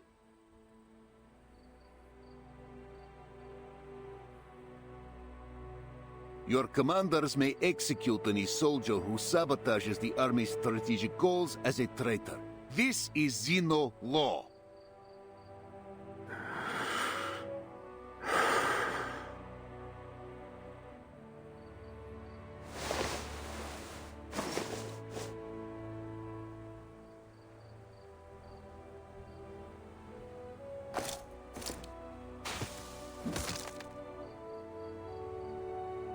Let him go. This is my army. You have no say here.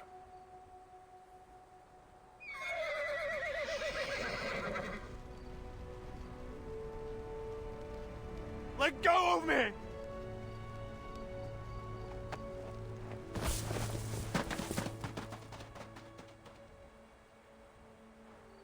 Sure, it was me.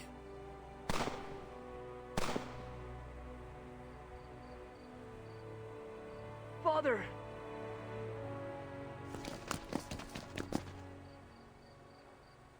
Barokov! Don't even think about protecting that bastard!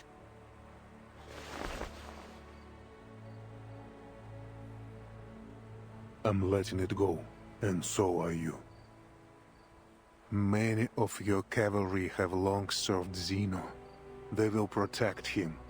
Pursuing this will only undermine morale. Nothing matters more than unity in the army. I taught you this. Your cavalry must be united, brothers and sisters on the battlefield. This is what they are, a family.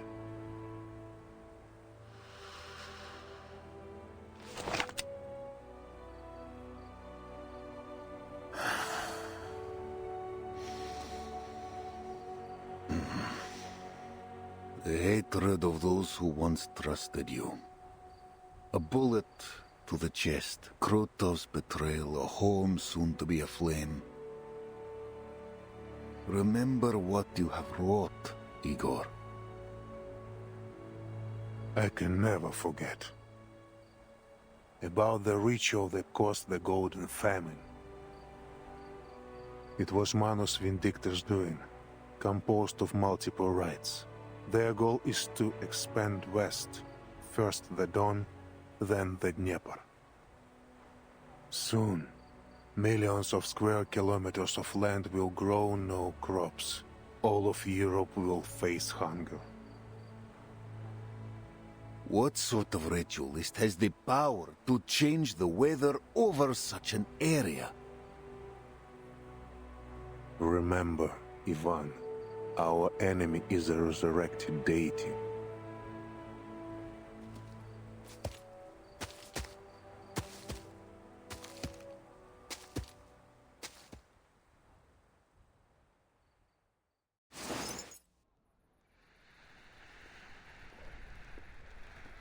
Keep breathing.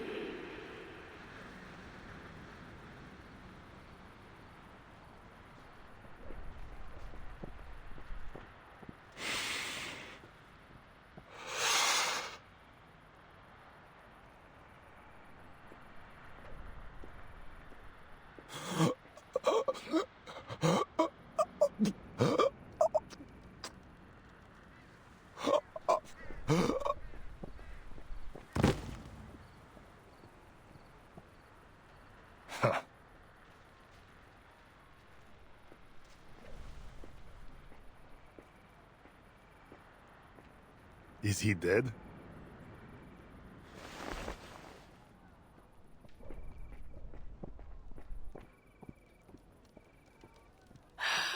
I overestimated the human's mental capacity. Next time, I won't make the same mistake. Why not bring them to the iceberg? Or do you aim to monopolize the fruits of the experiment? Every glorious achievement is hers.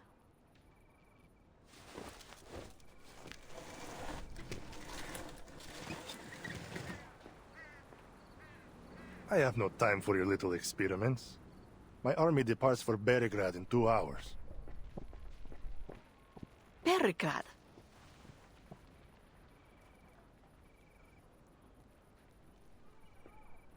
We will eventually conquer the city, plunder it of its wealth and vitality. But departing now, you say? There were no such orders from the iceberg. Starvation will be our enemy's end. She entrusted me an army and the power to deploy them. Now that Igor and Ivan have met, they are sure to head to Beregrad. I must stop them.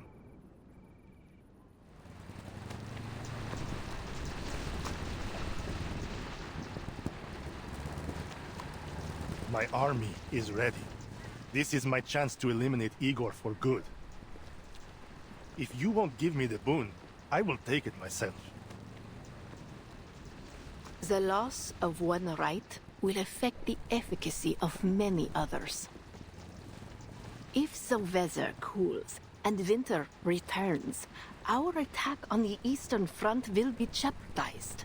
Our entire project will be delayed. Your privilege has its limits, General.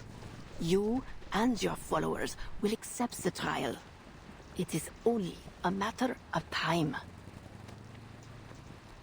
Watch your tone, Ritualist. You never asked Igor and his men to wear the mask. You have no right to ask us.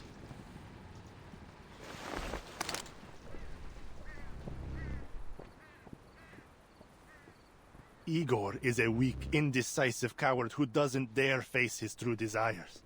I am greater than he will ever be. Do you think a gun to the head will scare me? Death is but a return to her embrace. She will resurrect our arcanists, clarify our deeds. I will die with her name on my lips.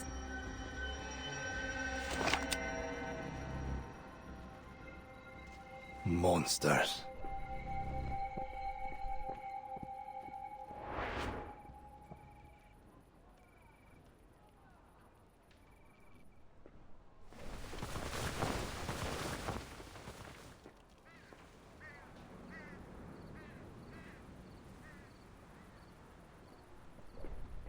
How many more will die for this?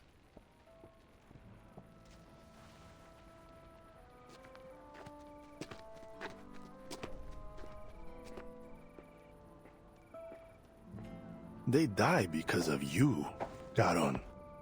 The decision was yours. If joining you will teach you to respect life, then I will do so. But it is unclear what difference my choice will make. These people will still die by your hand, only for another cause. I am not so deranged as the Manas. I simply value efficiency. If you are not one of them, if you detest their behavior, why do you work for them? They work for me. These lunatics know nothing of military tactics. They simply point in a direction and let their entire force loose.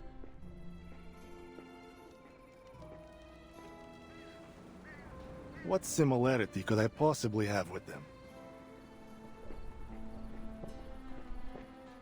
You both start wars, bringing destruction and bloodshed wherever you walk. Our purposes are different. It doesn't seem so different to me. A pity you have to go. It's rare I meet someone worth more than a few words of conversation.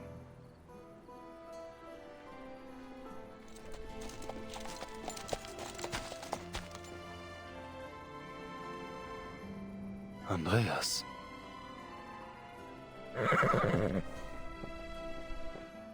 Hmm?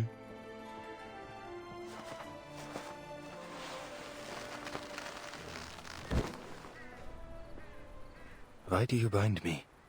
The ritualist has already limited my movement. I have other plans for you.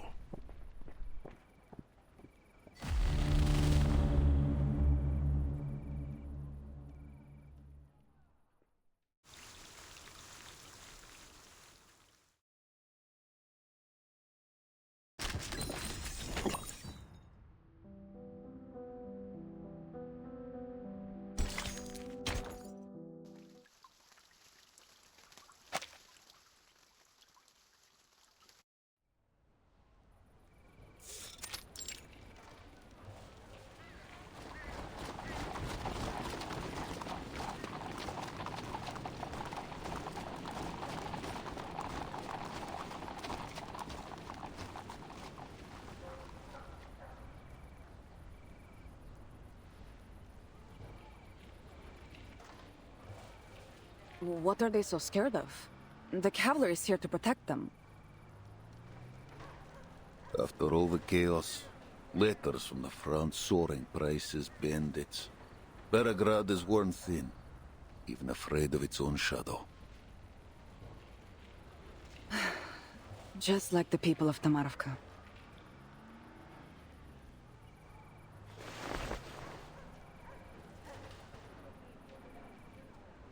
You didn't keep the cavalry's orders confidential?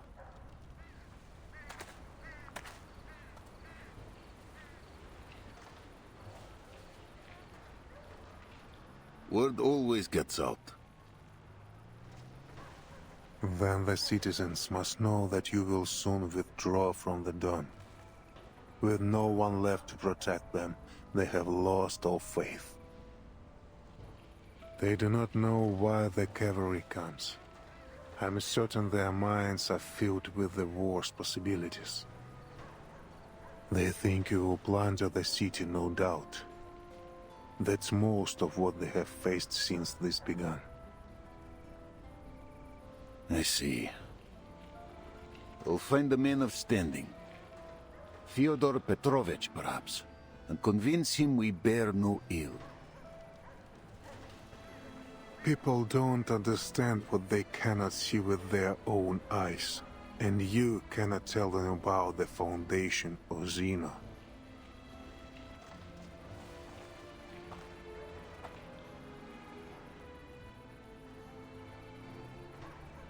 They have already formed a militia, preparing for the worst. All we can do is remain discreet and avoid adding fuel to the fire. We must end this quickly. Deal with Krotov. Captured or killed, it doesn't matter. Destroy the ritual and return the steppe to what she once was. And aid the timekeeper in her mission. 1 week, Igor. That was your word. Do not forget it.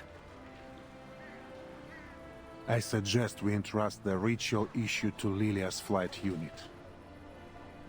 They have the element of surprise. An aerial strike will give the Manus little time to react.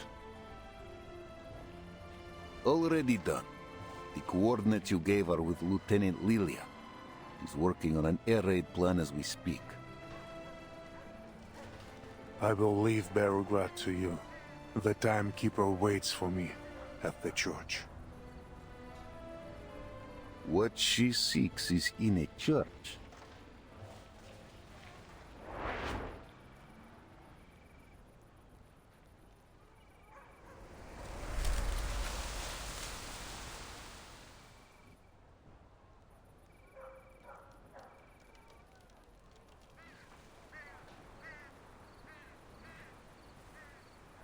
What kind of church is this? Place is abandoned. Capitan, I don't know what you're looking for here, but you got to take care of yourself. Especially...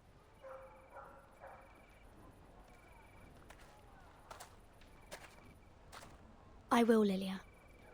Have a good flight. Never had a bad one. Though smashing into the Vice President's office would make it a little better than the rest.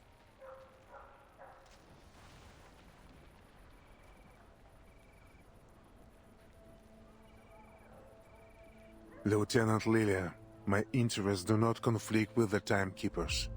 The coordinates I provided are correct. We are on the same side. I am not worried. If you dare to lie about this, you're not leaving the city alive.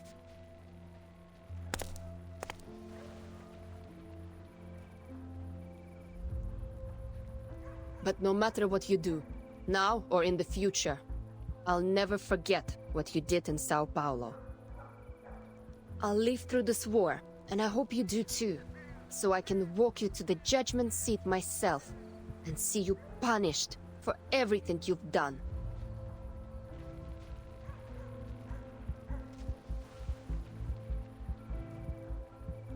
And if the court doesn't sentence you to death, I will.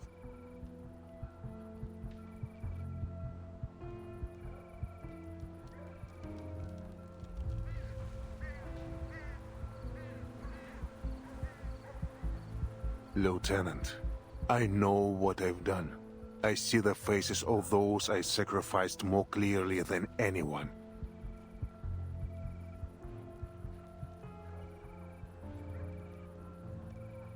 I look forward to my judgment day. So do I.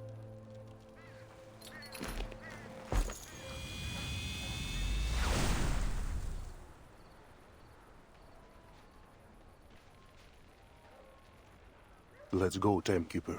What we search for is underneath the church. Underneath?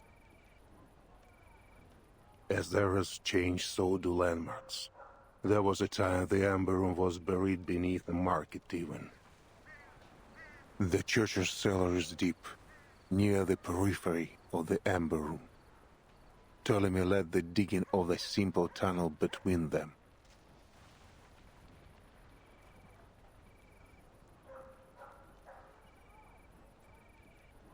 Timekeeper, are you sure you want to go down there alone? It's all right, Sonetto. Only Igor and I are allowed in the Amber Room. That was the deal. You and Marsha can just wait for me here.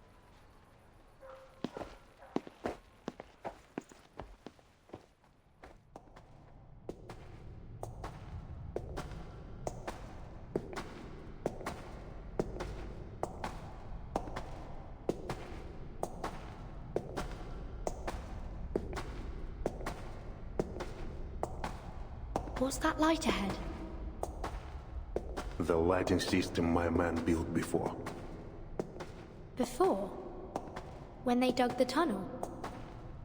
Earlier than that.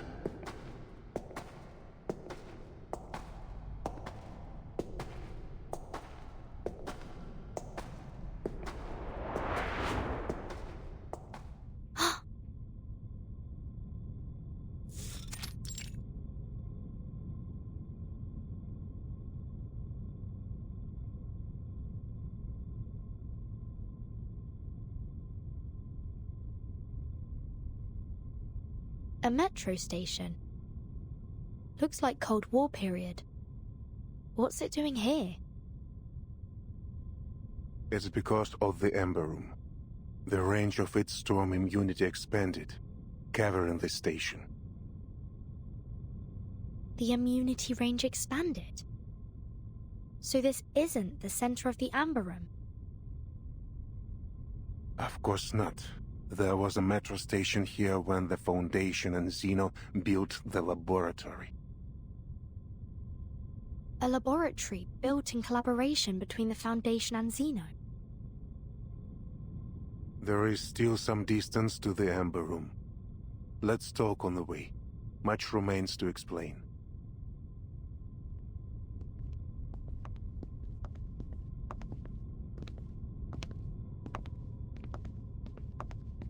The Foundation and Xeno have worked on many projects together, of many security levels. I am now free to talk of them. After the second storm, several Xeno generals and committee members requested my military support for a research project on the storm. At first, I thought it was similar to the Changeling project. Shady perhaps, but not too harmful. That project still caused harm to tourists at the Green Lake campsite and the surrounding residents. This is nothing compared to what the Ember Room did. After I joined the project, my orders were to station on the outskirts of Beograd and build a military zone to protect the underground site. At the same time, the Foundation asked for a thorough review of all soldiers who served Xeno after the first storm, but did not appear in any 1999 records at headquarters. Were they not registered? No, their records were flawless in each branch across the world. But compared to headquarters records from 1999, anomalies were found.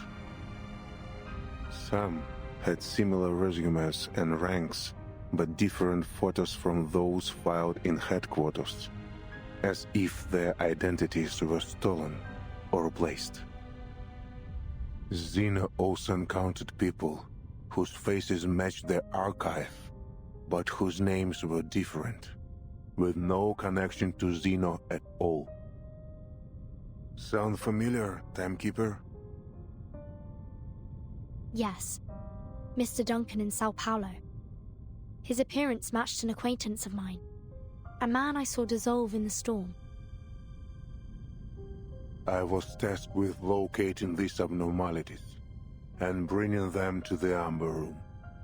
For what purpose, I did not know. The guard there confided to me that people look different after leaving, as if no longer themselves. Did you ever consider finding out what was going on? No. Back then, my faith was firm. I wholeheartedly believed in the Foundation's vision of peace and honored my duty. That is to say, I followed orders. That led to my deepest regret. After the sixth storm, they brought in Earth. The Foundation found Erd that long ago. Specifically, those leading the Amber Room project did. By order of the Pax House, all information on the project was sealed. The two subsequent storms came suddenly. During that time, something happened to Earth. Something different. During one storm, she escaped, but the secrecy of the project left us without manpower to find her.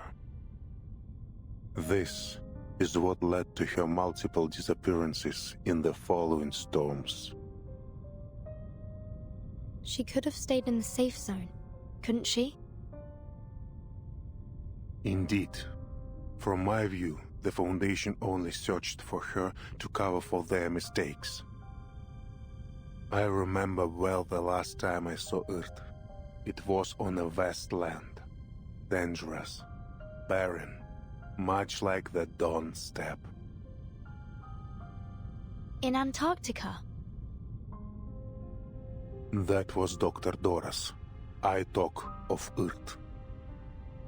When I saw her in São Paulo, I knew her at once, both by her appearance and by her unique, calm bravery. But Dr. Doras was not the woman I knew in 1999. She was lost, a soul trying to reclaim memory and identity. In other words, the last time you saw the Erd you knew was before the first storm. Correct. In 1999, the year the first storm rose rain from the earth. This is the second event I want to tell you about. At that time, our army stood ready in Kazakhstan for a war none had ever seen before.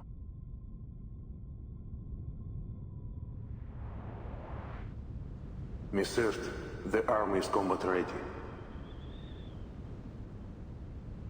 Thank you for letting me know, Admiral. At the moment they start the ritual, they'll be their most vulnerable. I need to be close to its center at that time. Understood. You know what you are doing. I believe in you. Their defenses are weak. There is no need to worry, Miss Earth. Everything will go smoothly. I'm not worried about myself. I'm worried about her.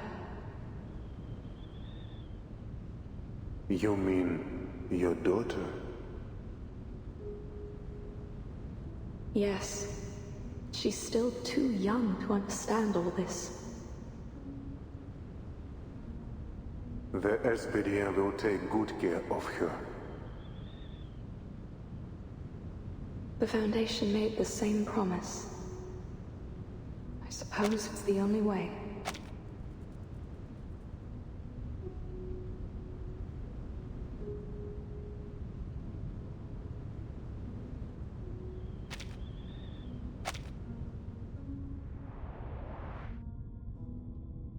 Manus Vindictae held its first space-time ritual on December 31st, 1999. If they had succeeded, that ritual would have brought time back to the blank era. Antarctica was their second attempt. The results were much the same. The flood summoned by the ritual was incomplete and turned into the first storm.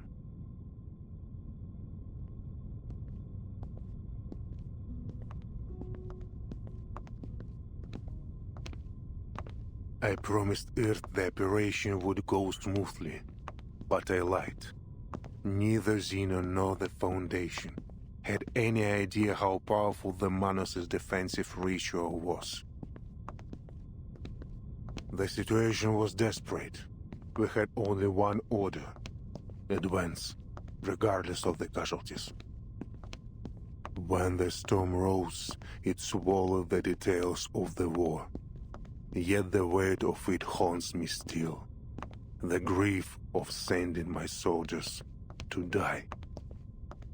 Like the flame of a candle, they were extinguished in an instant. If it weren't for the storm blurring my memories, I would have left Xeno and the Foundation far sooner.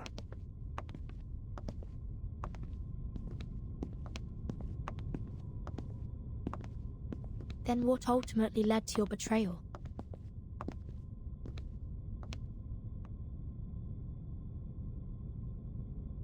We've arrived.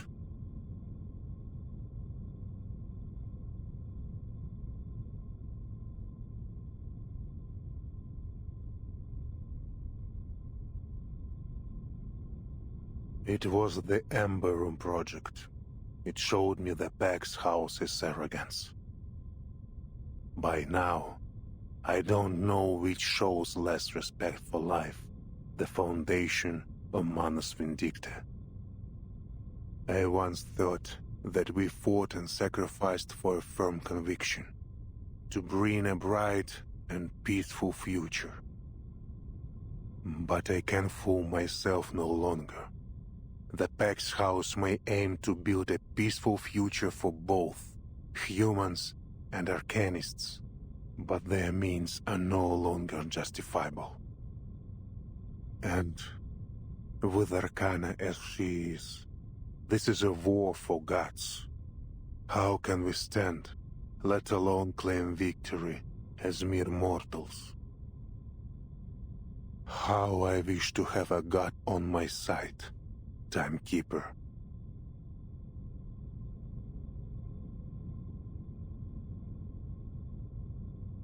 What lies in the Amber Room, I cannot fully say. Data fragments, Miss Earth's words. Whatever it is, she wants you to have it. Destiny has seen it survive several storms, waiting for this hour, for you. This is a door only you and Miss Earth may open. Go. Walk through it. I'm still not sure if you're telling the truth. But thank you for bringing me here, Igor.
How are you feeling, Miss Erd?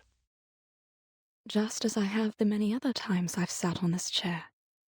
And must you insist on calling me by my pen name? Erd is your real name. If you want to find the true you, you need to accept it.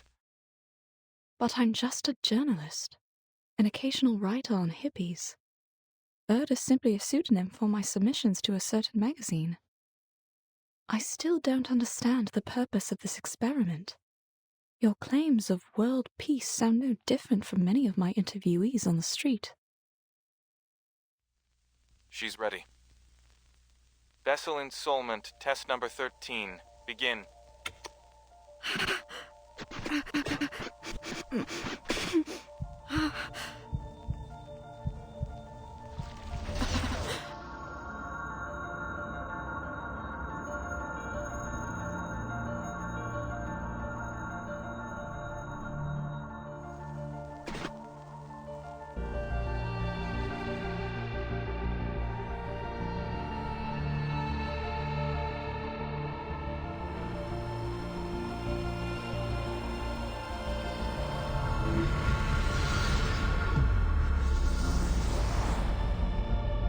Burton? Mom? It really is you, my child. It's been so very long. You're slighter than I'd imagined, but how wonderful it is to see how you've grown. Why are you here? This isn't reality. I can feel it. Where are you really? Where can I find you? Don't cry, my child. This is but a moment from the past. I can only tell you what has already happened.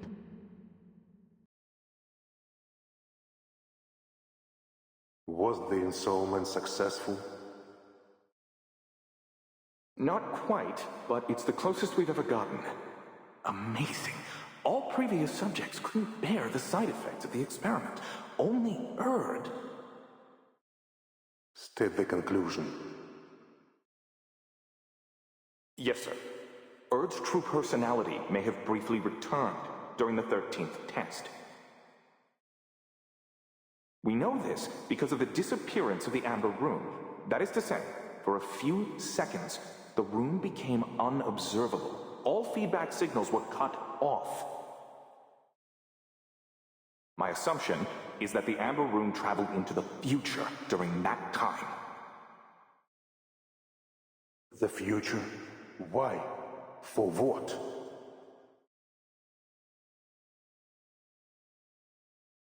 Only time will tell.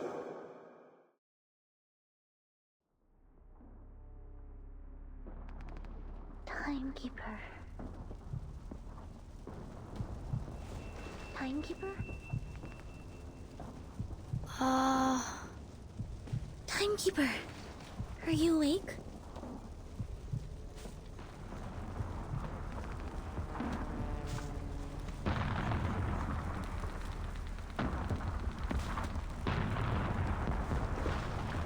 Sonetto, is the timekeeper all right? She's awake. Sonetto? Marsha?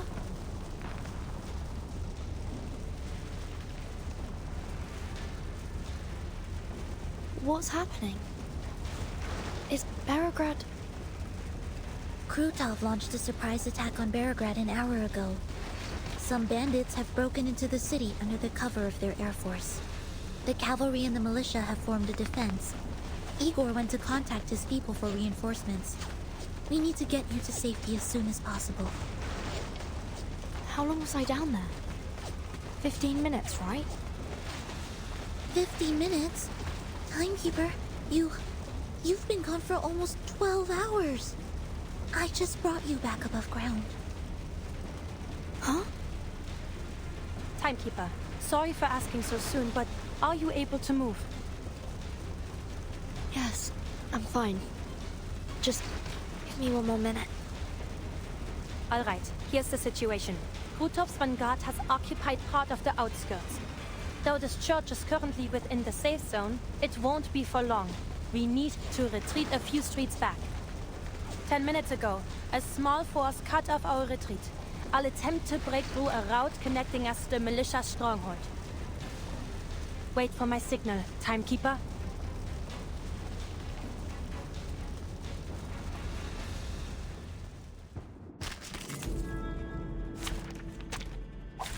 Many streams are converging in this place. Please be careful, Miss Marsha. Don't worry, Sonetto. I can handle these enemies myself. Just take... Just what I'm good at. A secret reveal. Tu peux la jeter maintenant. La charme d'opéra.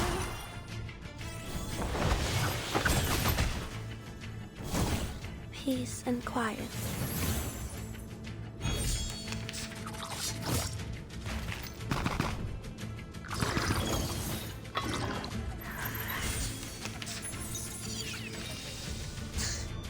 We can't get close with this firepower pinning us down. Hey, down there! Go do something about it! They've turned their machine guns to fire at the flying witches. I need to do something quick to neutralize the enemy's machine guns.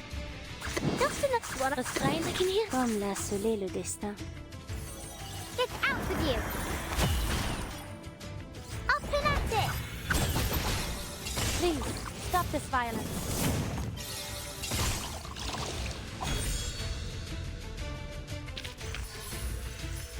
The curtain has fallen.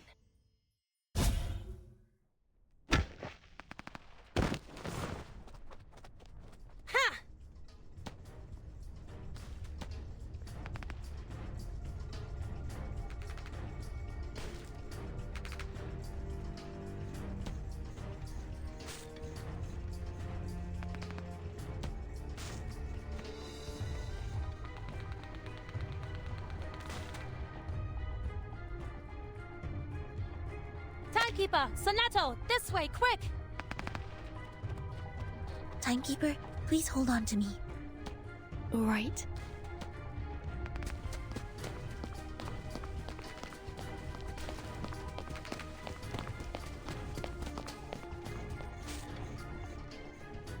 At the other end of this alley is the area under our control.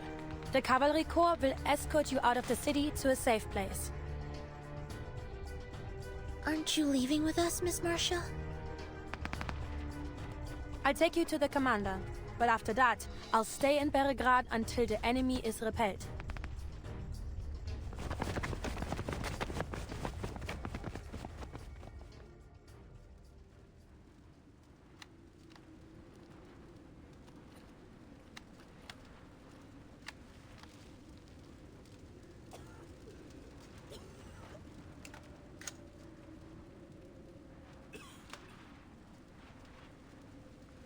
Friendlies! It's friendlies! They're back!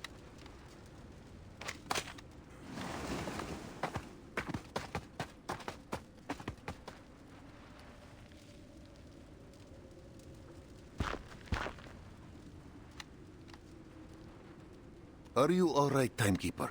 You don't seem well. It's okay. I'm not hurt. Just a bit dizzy. The Timekeeper hasn't eaten anything for over 12 hours. Her blood sugar might be the problem. I'll take her to have some food. I see. When you finish, take her to the siege outside of the city. This fight will not end soon. The city is no place to linger. Yes, Commander. I'll take her away as soon as possible. Make it so.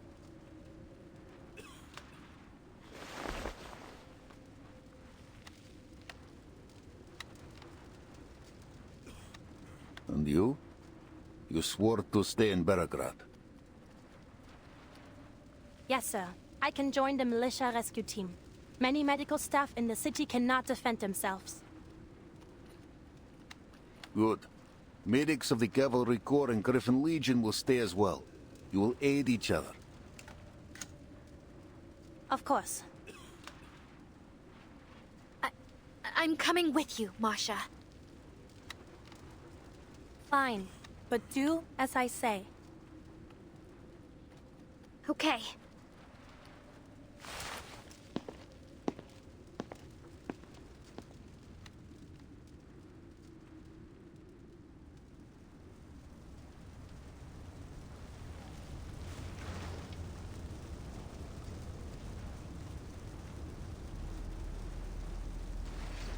What do you see?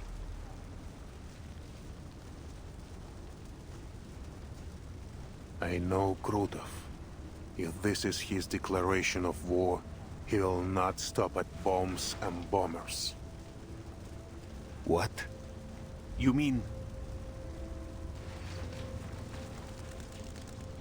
It's coming.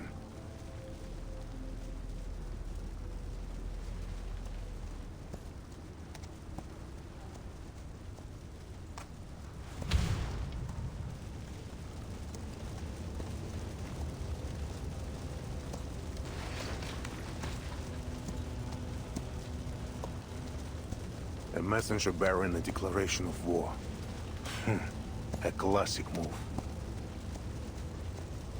A pity the man doesn't know how to ride.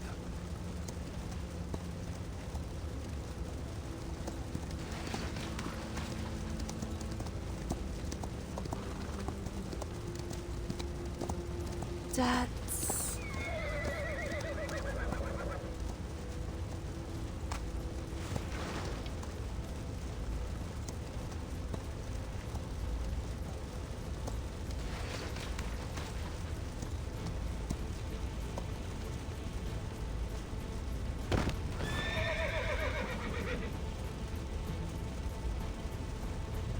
Charon? Andreas? Is that really...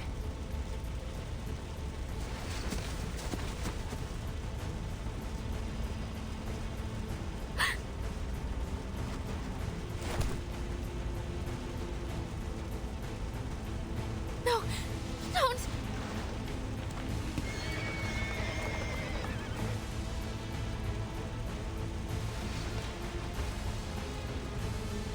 Something isn't right. Don't get close, understood? Don't look at him. Meryl, come to me.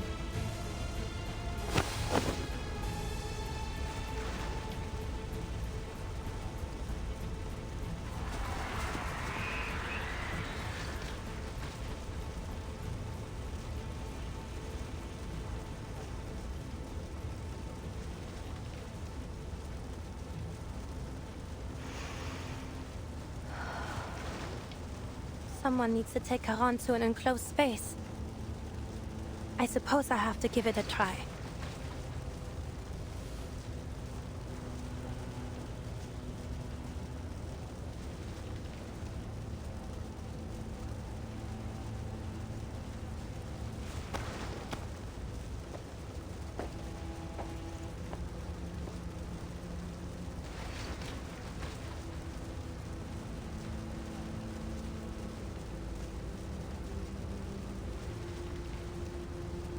It's working.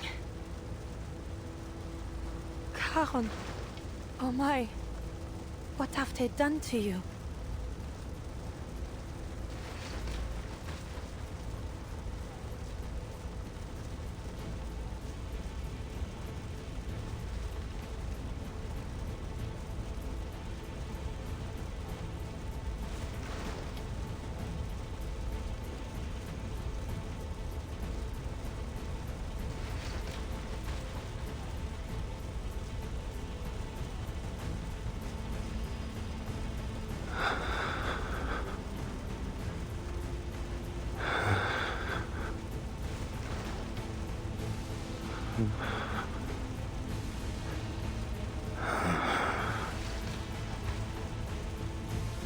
Yes, Charon? What is it?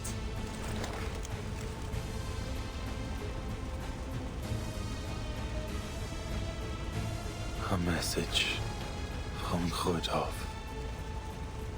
He swears to destroy Beregrad unless you hand over Igor.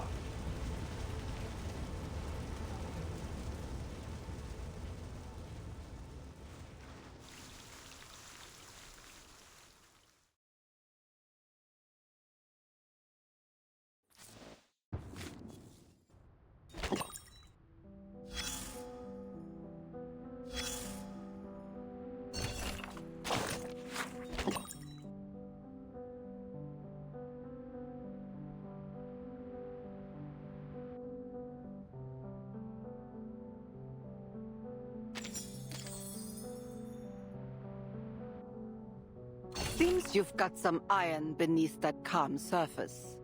Not everyone would sleep so soundly in a stranger's house. Honestly, you could have just made yourself at home and stayed the night. When I take out the trash later, I'll be sure to toss you out along with it. You did, and I owe you my thanks. Your sleep-talking added a bit of flavor to my otherwise bland meal. I haven't had such an appealing appetizer in a long time. The soup's gone cold. That ship sailed. You may not like the reality served on your silver platter. No one does. But you'll have to swallow it. Blame this mess on the black robes if you want.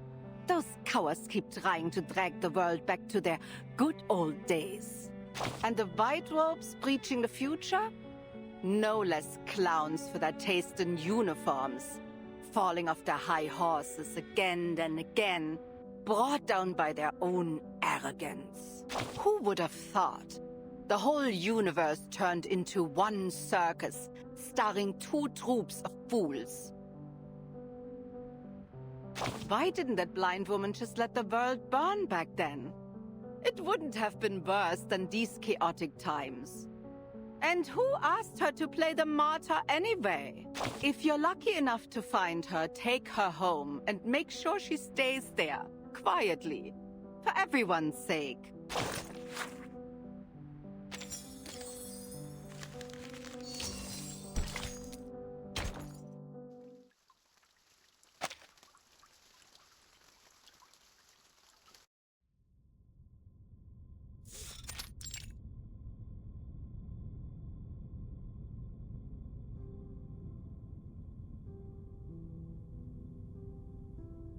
His bodily structure is too fractious to store his arcane energy. The leakage is worsening his condition.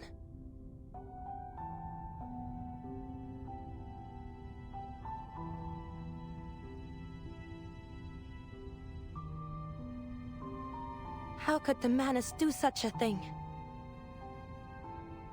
Why? He's got nothing to do with any of this.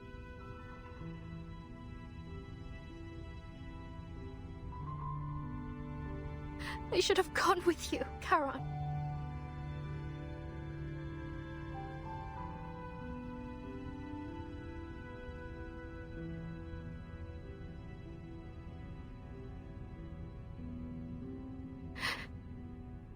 No.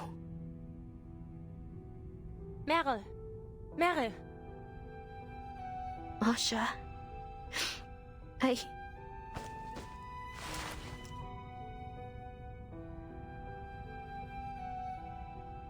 Don't turn around. I think Charon wants to tell you something.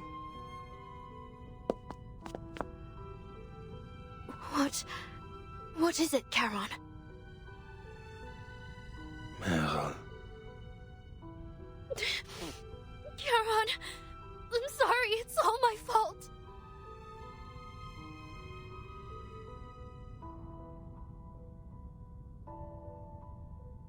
You protected me, walked with me all this way, hid me, kept me safe, and after all that, after everything you've done for me, I left you there, all alone.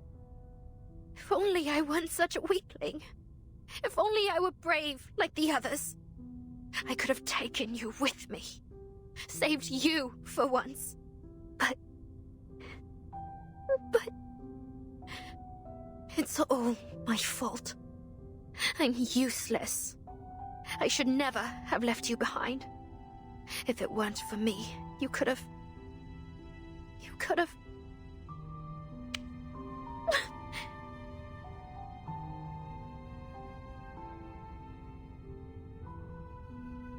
No, Merle.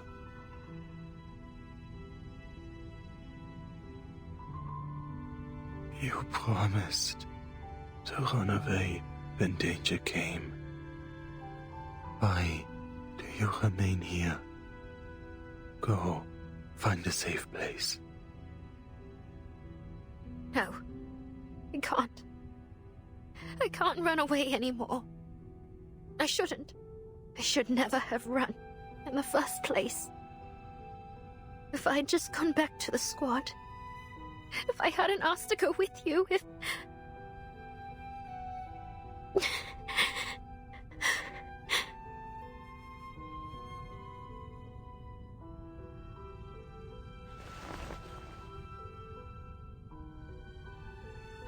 Hush, now. How are you supposed to help me fix Charon up if you keep crying like this?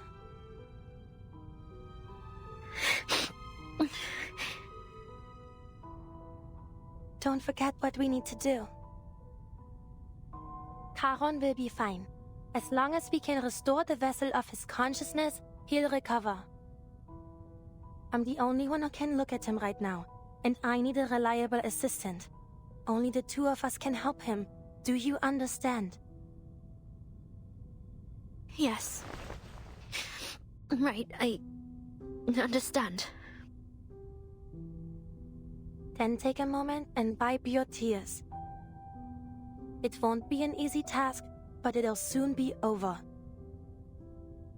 Just follow my instructions and give me what I need when I ask for it. Can you do that, Merle?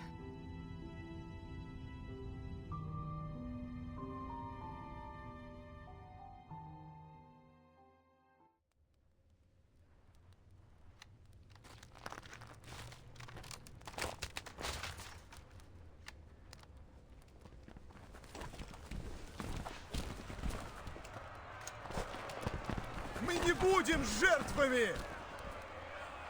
Мы не будем жертвами!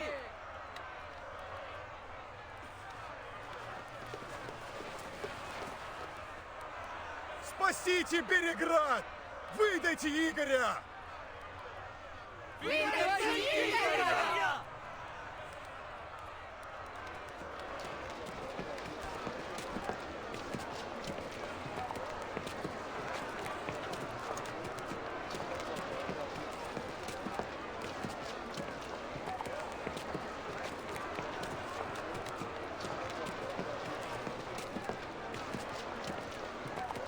Stop! Don't go any further. Stand aside, kid. I need to talk to your commander. You can tell me. I'll pass it on. Hey, I know this man. Let me talk to him.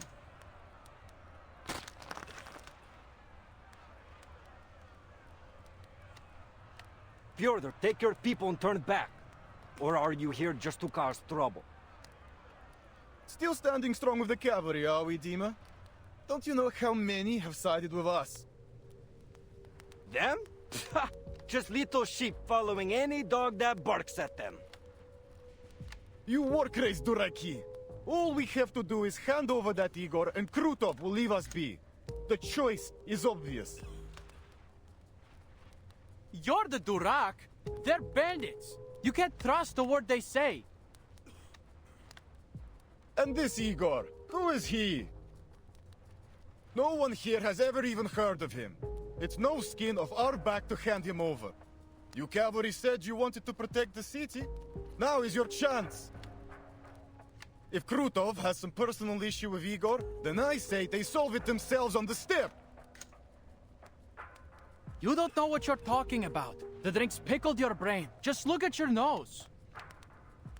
You've got no say here anyway, so shut it and go home.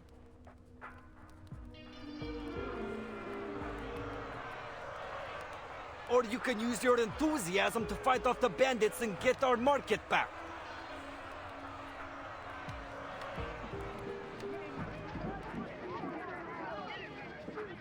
Tell the 1st Battalion's commander to evacuate the citizens trapped outside. Just a few sharp soldiers. Don't worsen the situation. Be careful. No misfires. Fyodor won't dare start a real fight. He'd sooner roll in his wealth than die. Yes, Commander.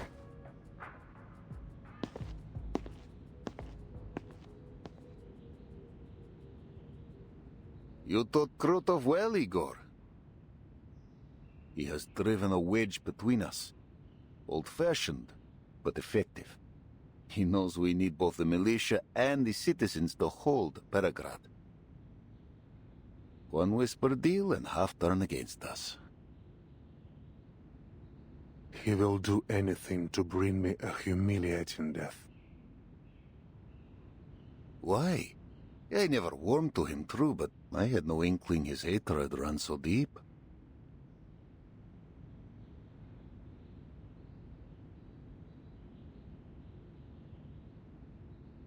Like me, there was no turning back for him after San Paulo. He can only continue down the path he has laid. Since the deal with Manus Vindicta, he has resented me. He claims I shot at him for his sacrifice. He also believes our break from the Manus was a grave mistake. He wishes to wrest more power from them.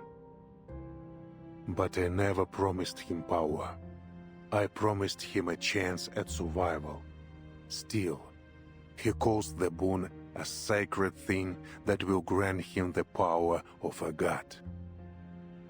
Krutov took my choice as weakness. Now, he is obsessed with proving that his path is the right one. He wants to kill me, to take the boon, to prove his worth to the Manus. We can take advantage of this.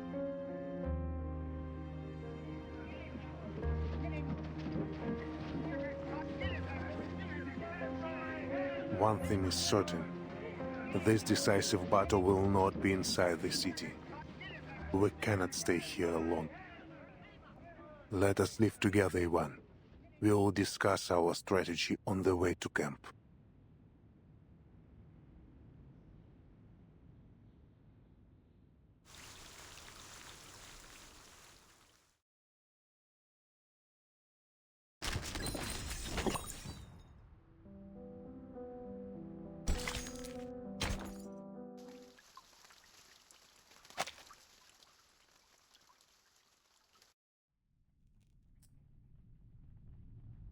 So, you're saying you devised this plan with Igor?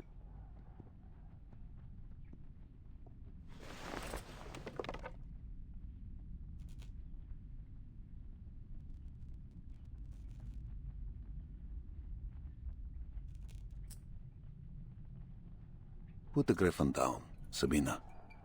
We're all in the same boat now.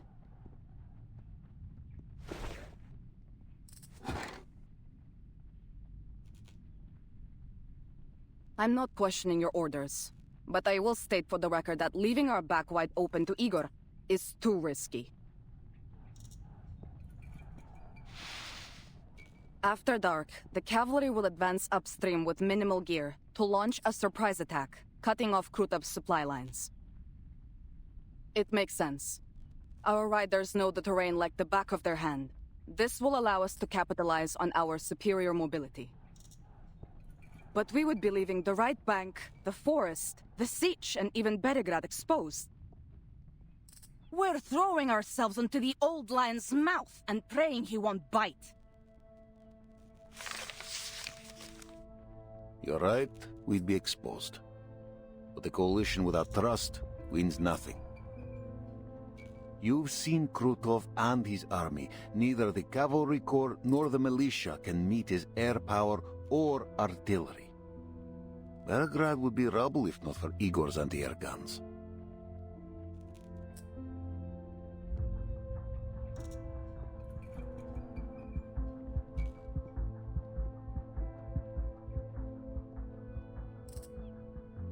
The Griffin Legion is well equipped, but they're thin on numbers and supplies.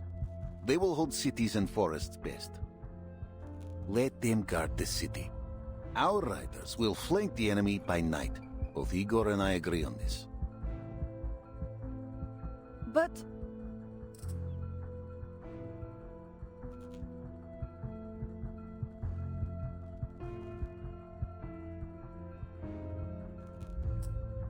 I hear your concern, Sabina.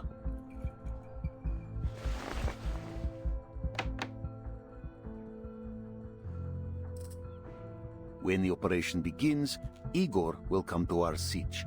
All his communication will be monitored. how? I doubt our operators can tap his line so effectively. There will be no such need. On our return from the city, I asked Igor to use only our lines for the operation.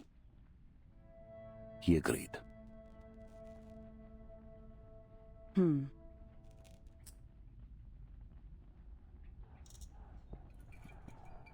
I see. Still, I'll be keeping an eye on him. Your scrutiny is welcome, Colonel Sternova.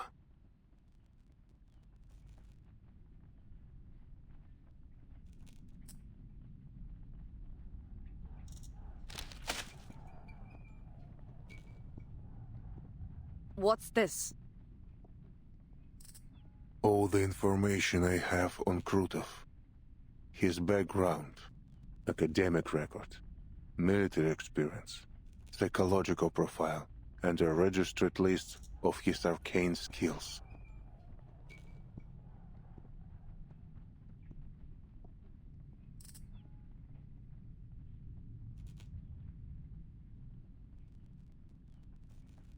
Spasiba. We know little of Krutov. I'll be sure to read this before we begin.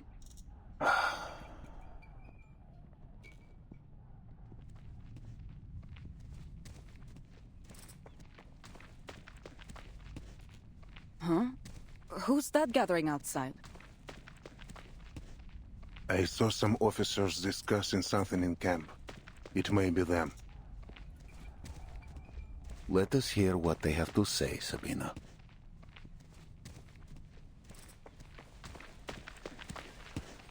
This is...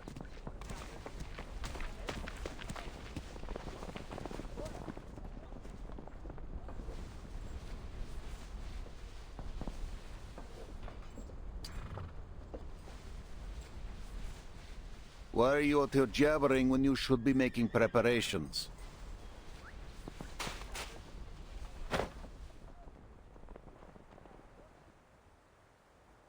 Commander, I am here to make a request of you. On behalf of the men, sir. I'm listening.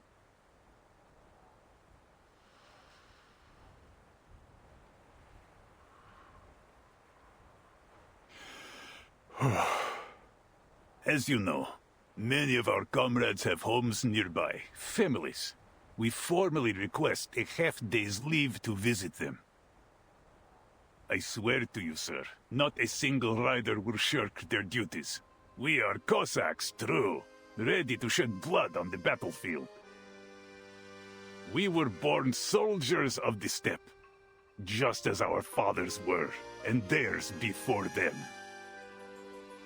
We know that not all of us will live to see the rising of the sun tomorrow. So, if we have a chance to see our loved ones,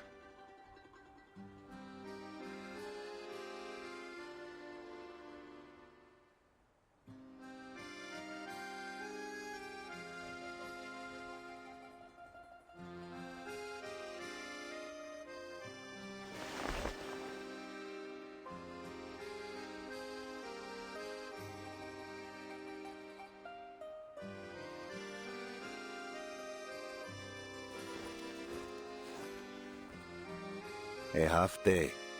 No more. Go see your families.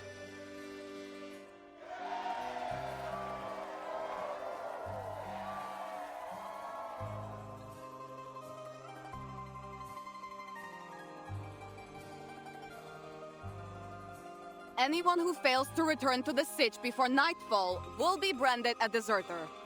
Do I make myself clear?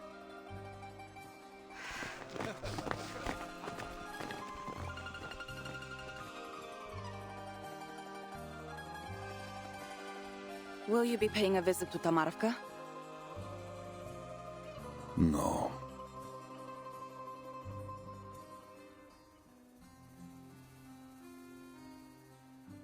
There is much to prepare. Come, let us return to it.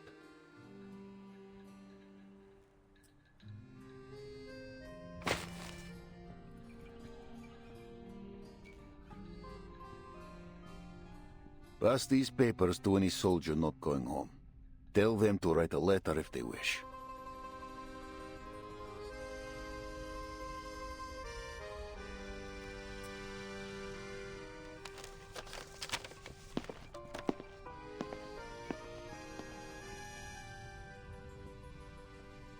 Not the wisest choice. Sending them home just before a major operation.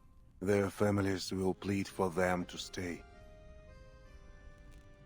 But they will return. All of them.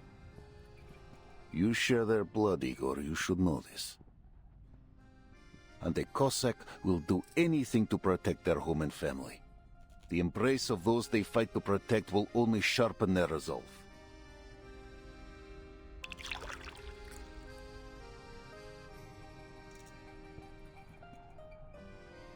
Maybe you think you know them, but they know little of you. And even less about what Zeno expects of them. They will be sent to other battlefields, away from their homes. Their homesickness will be a liability. They knew what service meant when they enlisted. Though I cannot say if they are truly ready to leave their homeland behind. Homeland. Every war is fought on someone's home. Yet its name is used to forge the young into unbreakable soldiers. It seems you still understand this. But tell me, Ivan, why don't you go to Tomarovka? The road should still be safe.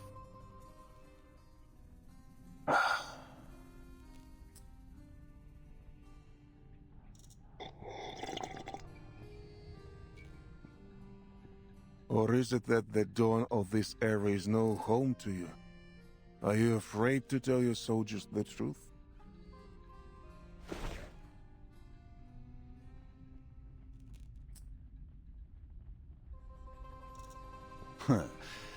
I don't answer to you anymore, Igor.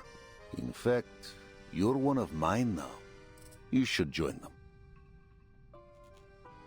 Join them? What do you mean? Write a letter to your loved ones.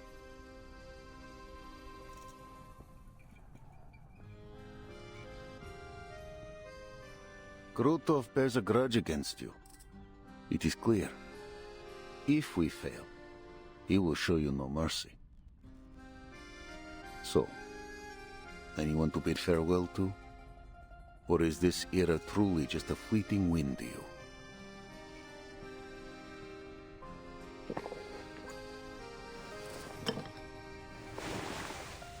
I'll leave you to your work. After this battle, Igor, I hope never to see you again.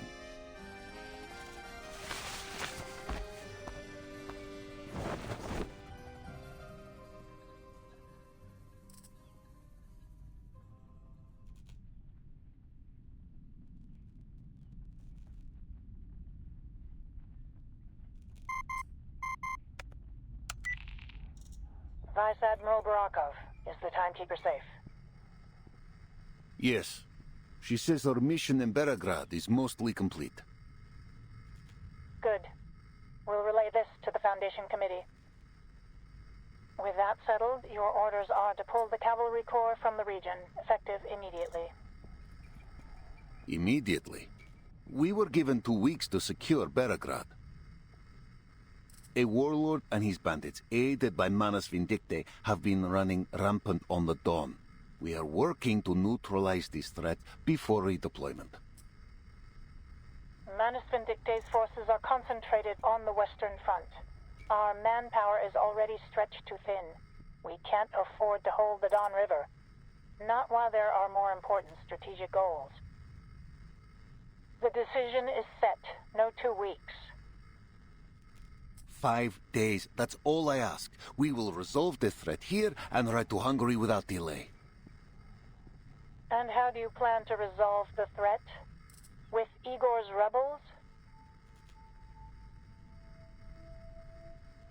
Did you really think you could hide your coalition with Igor and his traitors? You and I only turned a blind eye for the Timekeeper's sake. But the Timekeeper has finished her work, and you are still collaborating with them. Are you prepared to face the committee if they demand an explanation?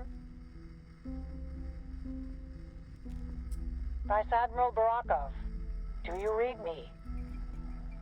Ivan Ivanovich, you understand what I'm saying, don't you? You'll obey orders or you'll face the consequences, Ivan. To protect our home and kin. That is why I stand with Igor's rebels. That will be my only answer to the tribunal.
Greetings, Miss Sonata.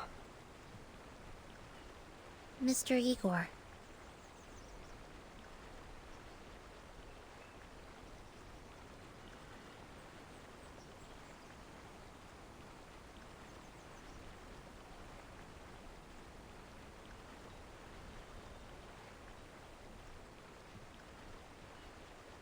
What are you doing out here? There is a sound as the wind brushes over the grasslands. I find it eases my mind.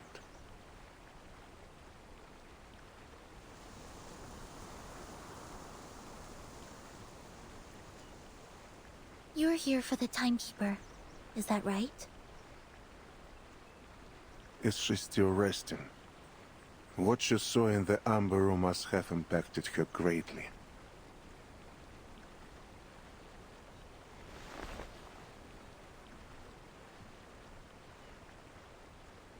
I only want to have a word with you, nothing more. We are on the same side.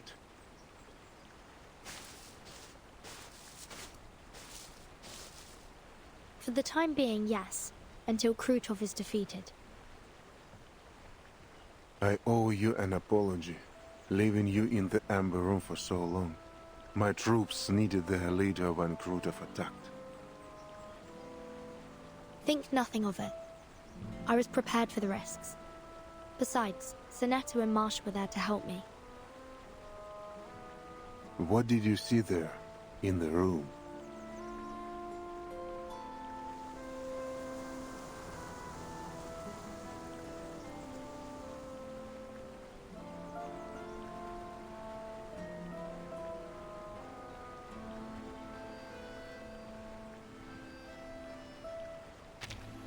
I felt like I'd been put into some kind of experiment. But it wasn't me. It was Erd. They ran the experiment over and over, each time Erd suffering immense pain. It all seemed designed to transform her into someone else. I saw other things too, but they were blurry and fragmented. The video clips. Then they didn't take their devices with them when they evacuated after all. No. Whatever I saw wasn't footage. I have to enter the Amber Room once more, to make sense of what I saw.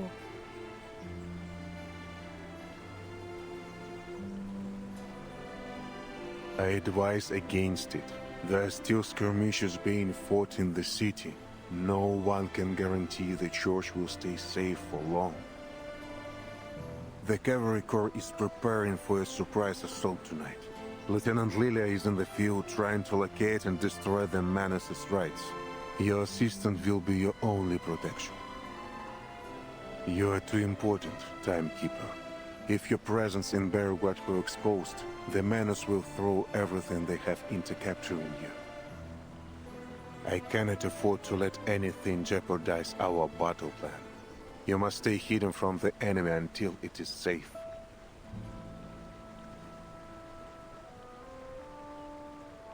Miss Sonetta, I don't question your capability and devotion, but Bereguard is a potential battlefield.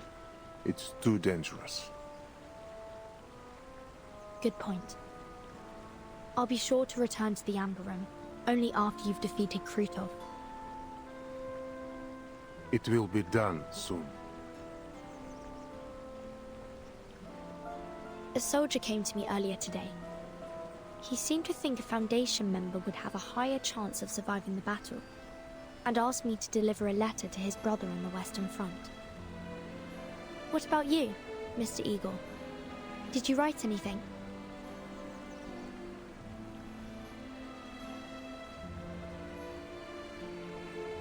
I know someone who would be deeply upset were you to die here. She intends to end your life with her own hands.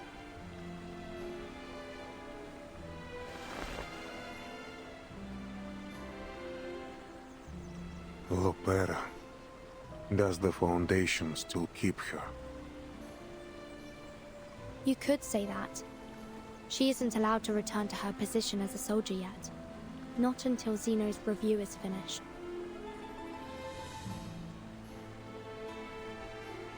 She's made somewhat of a life for herself at the Foundation. Made friends, and got into some trouble. They've assigned her an instructor to work on her dice game obsession.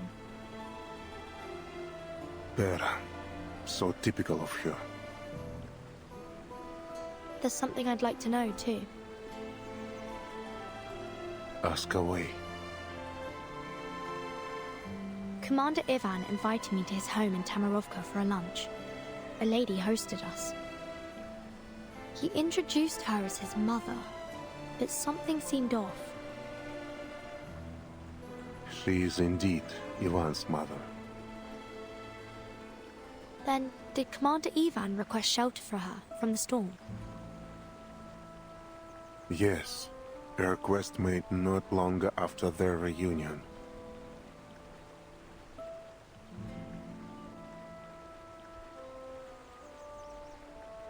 Not even the most capable diviners could have predicted the advent of the storm. As you suspected, Ivan's mother, like most at the time, was reversed during the first storm. Sometime after that, Ivan rediscovered her. He told me that he knew it was her from the wrinkles on her face and her tender smile. He was certain that, by some miracle, his mother had survived the storm and returned to him. An improbable scenario, don't you think, Timekeeper?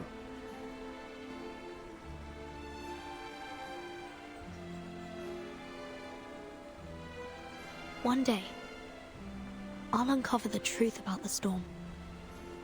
For everyone's sake. For my mother.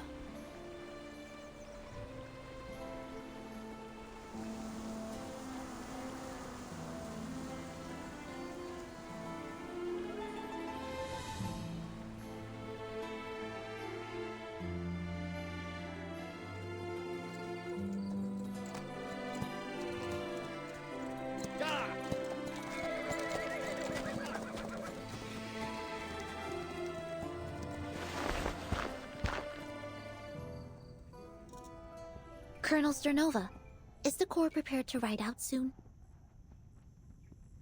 Yes, our forces are assembled. We're ready to go. As for the Griffins, 3 of their air defense squads have been stationed in Belgrad, while the rest are heading to Vesakagoria, the mountain north of the city. Is Igor marching with his army? No.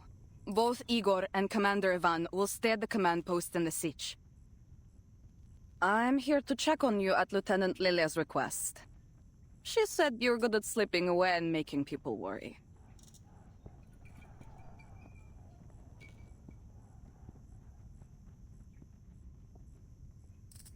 Three squads. That's all the city has for air defense? That and the militia. With our reduced numbers and the danger of street battles, we have to rely on the support of armed citizens.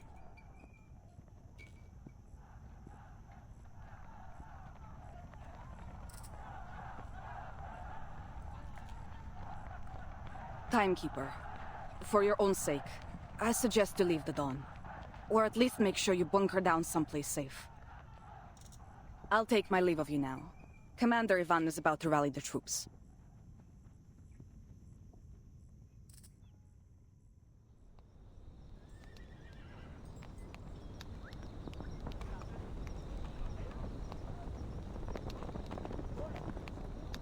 Think, I get to fight a real war. Boże, my hands won't stop shaking. Keep your head on straight, you Durak, or you'll get yourself killed. There's nothing romantic about war. I've fought alongside many soldiers like you, dreaming of glory, victory, and the praise of our people when we returned home. But I returned alone. The rest died on some God-forsaken battlefield, along with their dreams of glory. I visited their graves before I left. Hope their spirits are with me. I went home to see my girl. You didn't promise you were going to marry her after we win the war, did you? No, I didn't say anything at all. I just looked into those beautiful eyes of hers. She understood the rest. We knew it could be the last time we'd see each other. All right, that's enough, lover boy. Commander Ivan's about to give his speech.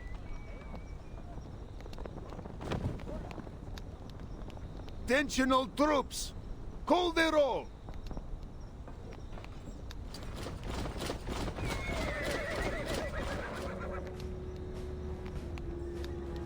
All soldiers have returned to their posts, sir.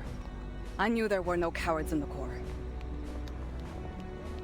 I expected nothing less. Listen, riders! You've seen the ruin Krutov and his bandits have wrought. You've seen those black-hearted cowards burn Cossack homes and kill our kin. I'm going to cut off that clown's head and hang it in my backyard.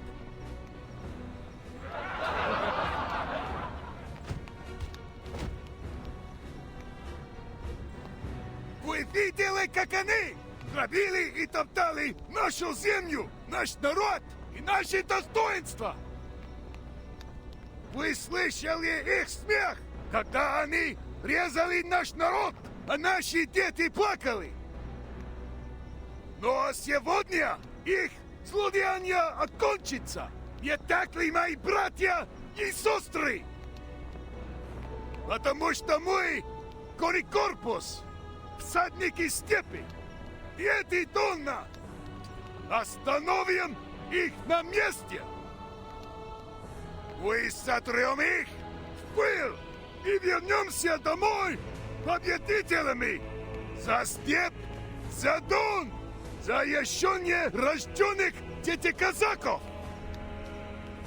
Today, we destroy the enemy and reclaim our home. Get on! Ура!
Mara?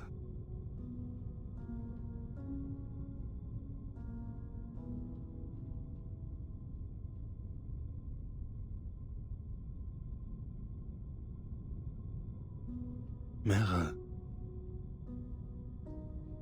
Oh, Charon, you're awake.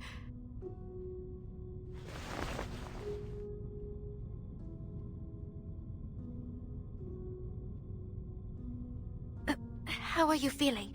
Are you thirsty? Are you in pain? I'll go get the painkillers.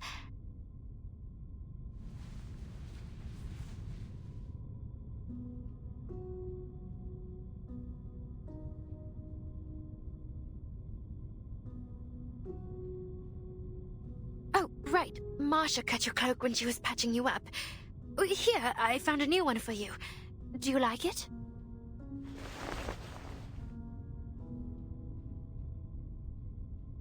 That won't be needed, Meryl.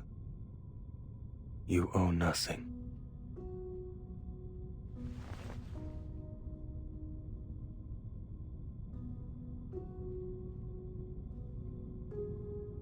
No, I owe you a lot. What I did was wrong.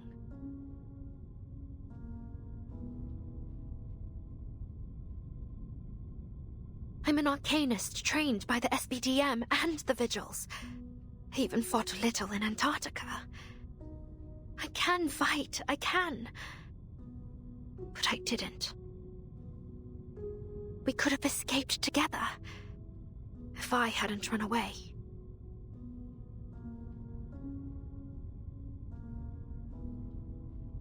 I should never have forced you to take me with you in the first place. If I hadn't been so desperate to run off from the 12, you'd still be tending flowers in the graveyard back in Montpay. Instead of...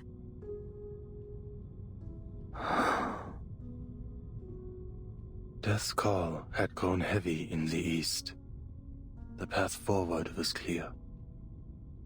So long as Krutov's atrocities grew unchecked, this was inevitable.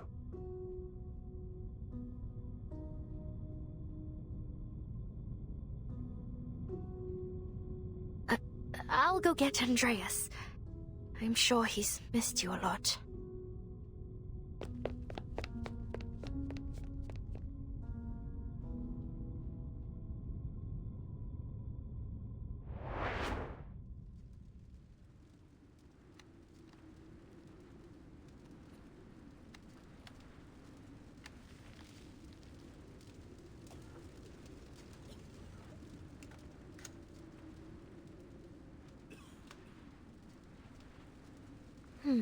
I'm pretty sure the stable's around here. Dodgka! Dodgka!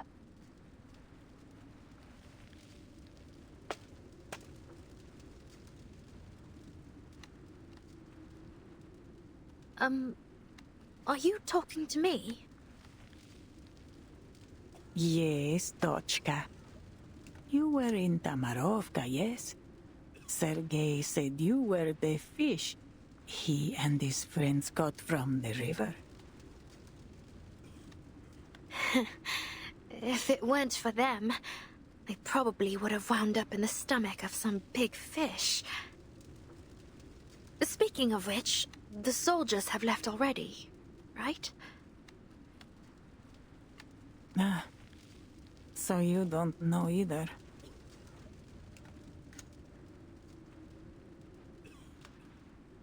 I saw you with those Foundation people. I thought you'd have some news from the inside. Ivan sent his men to bring me to Belgrade. He told me it would be safer there, under the protection of the militia and the Foundation. He promised to take me to Zeno headquarters once he's back. Ivan? Wait, you don't mean Ivan Ivanovich, do you? You're his mother. I am, Rodnaya. Though a child doesn't tell his mother everything, I'm sure he has his reasons. I've grown quite used to it.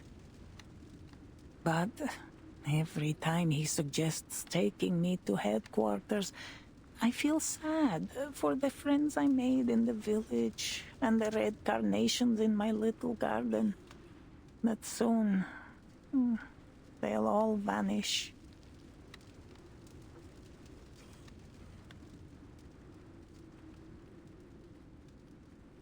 Dodgka, tell me, are we heading into another era?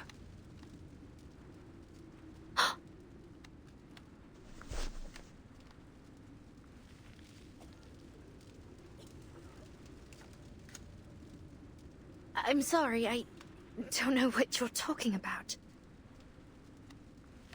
No, I should apologize, Dodgka.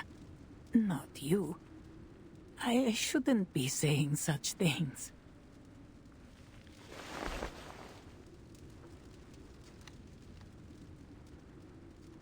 Oh, I am just an old woman. Sometimes I don't even know what I'm saying myself. Come now. Lift your chin and smile, Dodgka.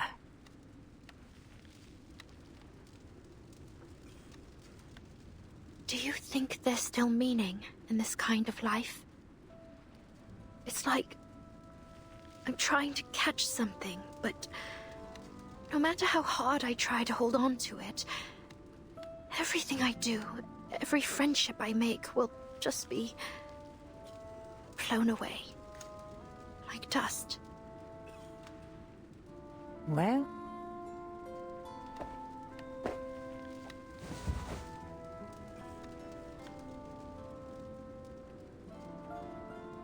I was in a coffee house in Kreshatik, Kiev, watching the Salyut 6 space station launch. There was a marching band outside rehearsing Prazdnichnaya Overture, the festive overture. As the piece moved into the exposition, I saw Ivan push aside the drum major and run straight toward me. Boże, he barged into that coffee house so fast that he nearly shattered the door. And the first word from his mouth was Mama.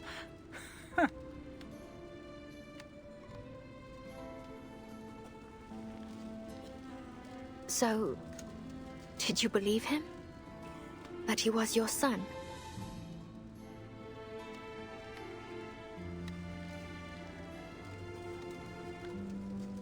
Did I believe him? I called the police 3 times. The first time I told them I was being harassed. The second time that he was a scammer. What about the third time? The third time I told them Ivan was a lunatic who claimed to be a time traveler and should be committed to a sanitarium. But every time, he was quickly bailed out by Zeno or the Foundation. He'd loiter around my building, holding a rusty tin box he claimed held legacy items I left behind. The nerve of that boy. I was still alive and well. What was in it? Did you see? Half a homemade cookie and a photo of the 2 of us. A photo so clear that it couldn't possibly have been produced in my time. He spent months following me to all sorts of places around Kiev. One day, outside my building, he told me how I planted red carnations on the windowsill at his childhood home. But none ever bloomed. At the tailor's, he said that whenever a button fell off his clothes, he'd send it home for me to mend, and I would sew 2 buttons with irises on them.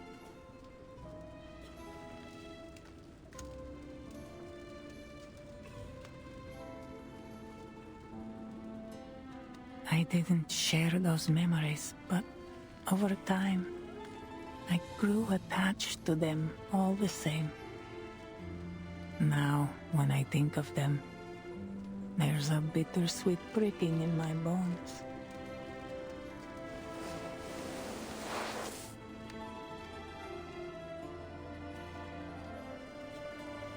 You see, Dochka, the wind does blow away the dust.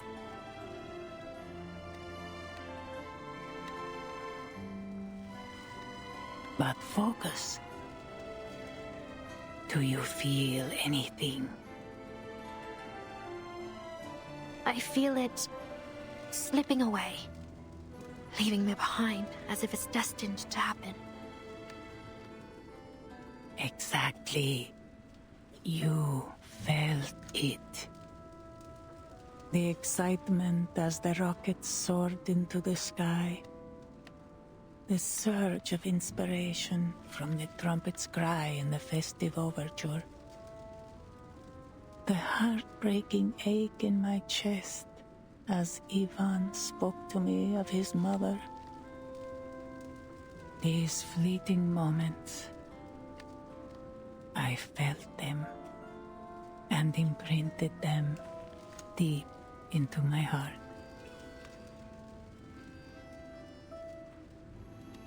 So then, the meaning of all this isn't in what we leave behind, but in what we feel as we go through it. A spark lives for its light and warmth, not for the ashes it will leave behind. Don't you agree? What's your name, child? Meryl. Meryl Van de Veer. My dear Meryl, every one of us is destined to return to dust. So why not feel as deeply as we can while we have the chance? Feel every one of our memories, bitter and sweet. Savor and cherish each sparkling moment, even if the storm washes you away one day. Because even if you no longer feel them, someone like my Ivan will.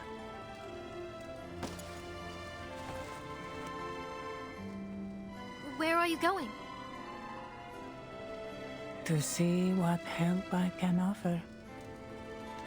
And to create more memories of this time before it's gone.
You seem to know a thing or two about training horses.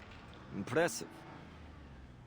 Kids these days don't appreciate riding like they used to. Complaining that the stables stink. Ungrateful brats. Forgotten the foundation of Cossack life, if you ask me.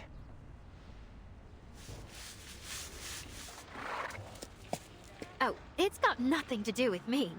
He's been a good boy since I met him in...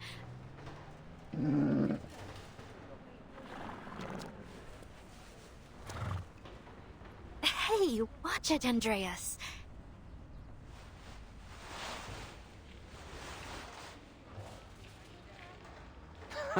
Look at him. He's your horse, all right. Shame. Thought I'd get to see him shine on the battlefield.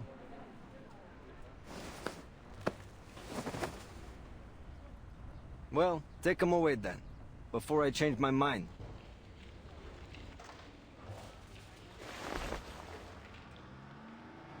Thanks for taking care of him. I'll come clean up the stable for you once the battle's over. Sure. If we're both alive by then.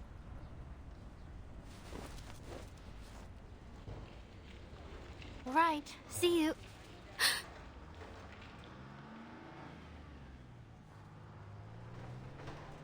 You leaving or what? You know I'm serious about taking Andreas too.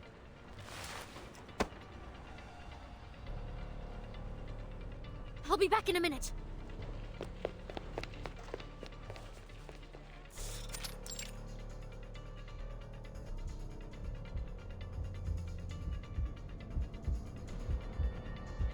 Black uniforms. But how did they manage to sneak past the militia?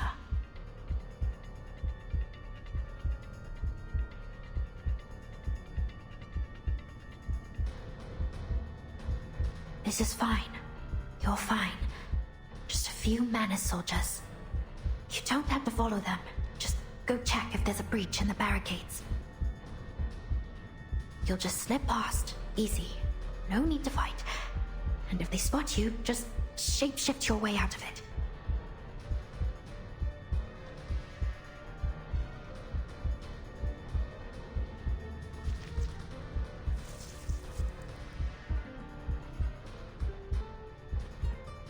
What are you doing here?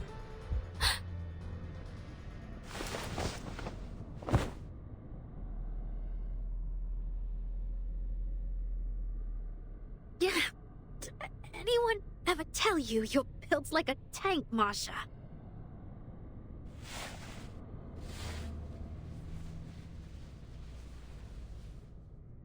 Hold still. The bleeding will stop soon. The militiaman at the stable said you went this way in a hurry. What's wrong? Shouldn't you be with Charon?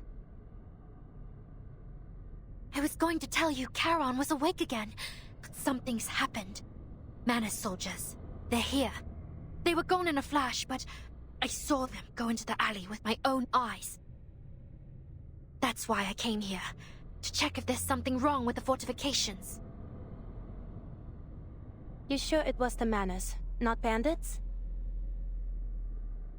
Absolutely. There's no way I'd mistake those uniforms. This is bad. Good thing you didn't do anything reckless. But what you were doing is more than dangerous enough, don't you think?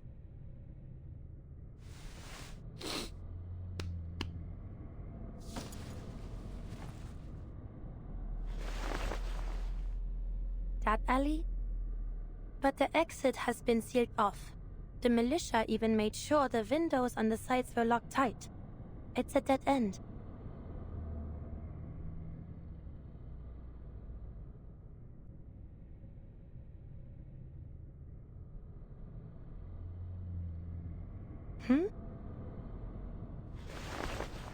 This blue-black liquid.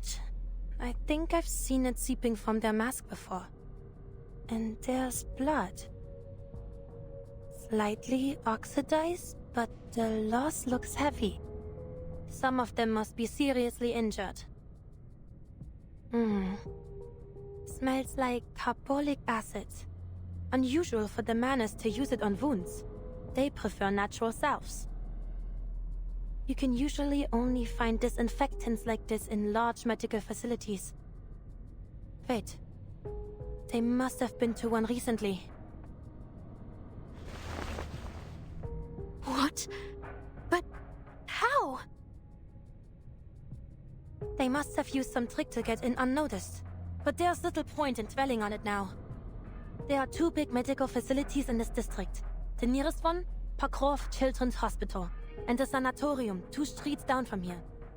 Meryl, I need you to tell the militia and the Griffons to send men to both locations. The Manus soldiers you saw could be hiding there. Understood. What about you? I'll go check on the kids at the Children's Hospital. I have to make sure they're safe.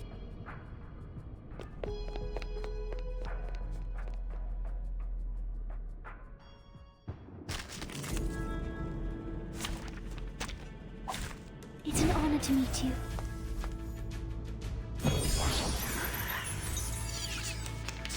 The kids at the Children's Hospital. I've got to get to them before the Manus bring them any harm. There's to from left. Just another shift.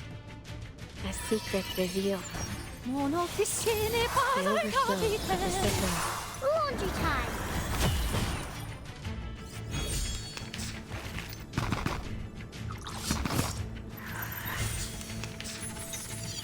We're under heavy fire up here. Requesting support from any available ground forces. Is that a terror beat? The Knights of my order have suffered heavy losses whenever they've gone against these fiends. I need to disrupt their channeling status, or they'll become even more dangerous. Well, I'm just restrained. I can hear it is here.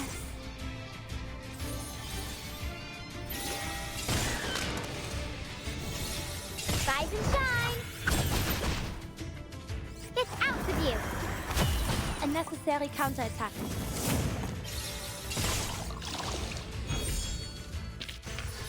Voilà donc ce que c'est. Attends.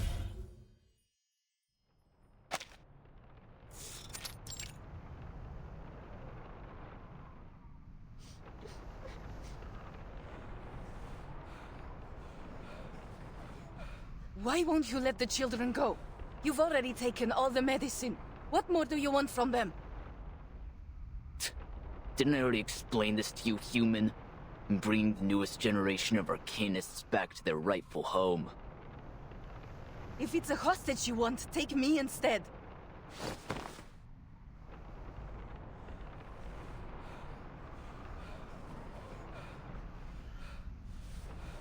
You're not worthy of even that human filth.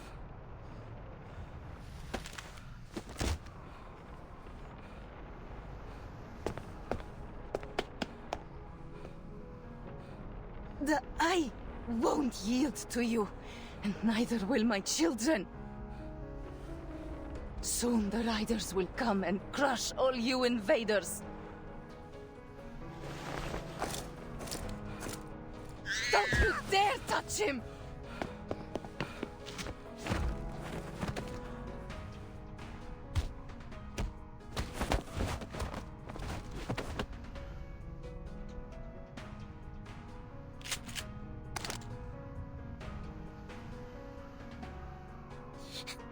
Настя!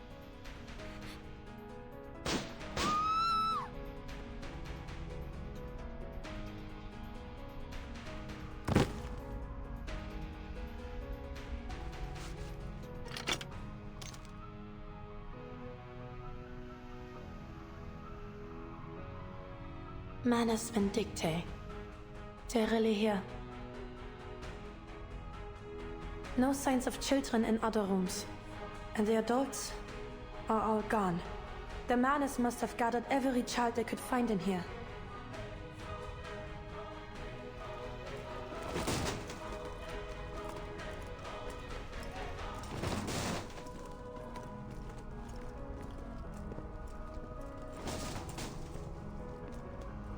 They have been abducting Arcanists from the villages. But to think they'd even lay hands on children... Alright. 10 steps away from me. 5, 4, 3...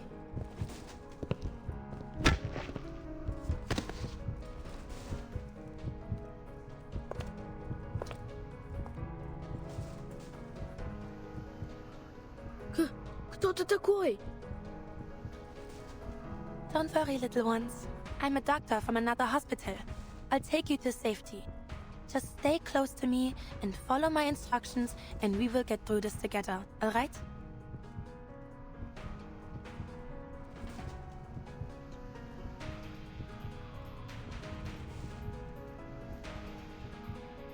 Alright. Hey, it's gotten a little quiet, don't you think? We should go check on the boss.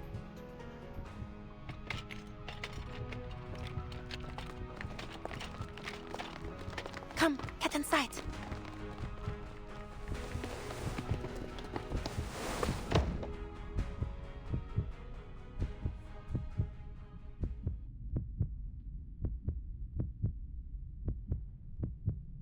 Will Nastya be okay?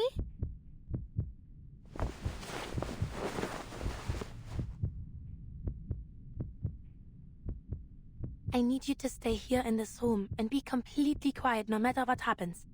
Like a game of hide and seek. Easy. Can you do that? Yes.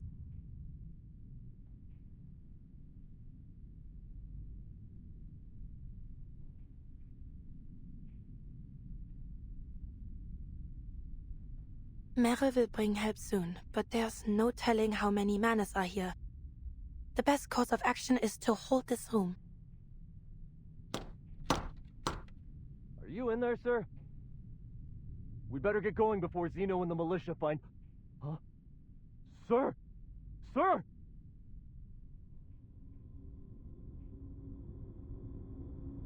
Damn it! Those little brats knocked him out! They can't have gotten far! Search the room! Door's locked. Call everyone over. We'll smash it open and drag those brats to the ritualist.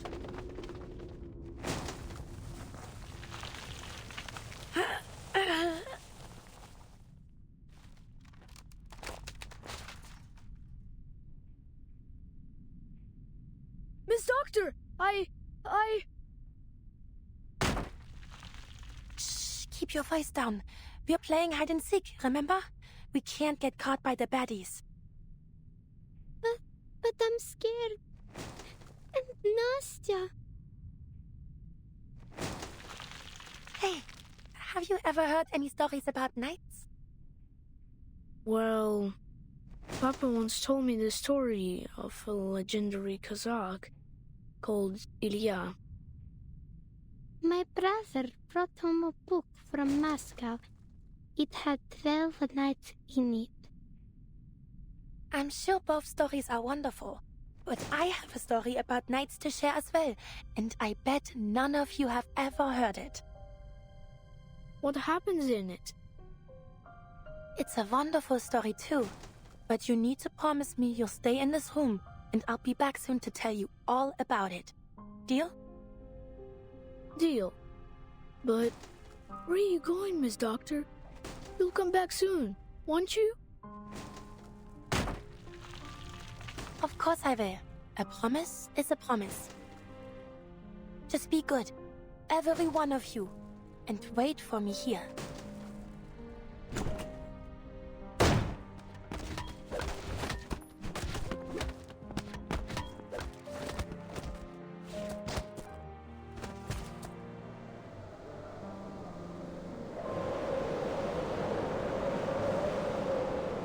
In a secluded monastery perched atop a high, snowy mountain lived a group of mysterious knights.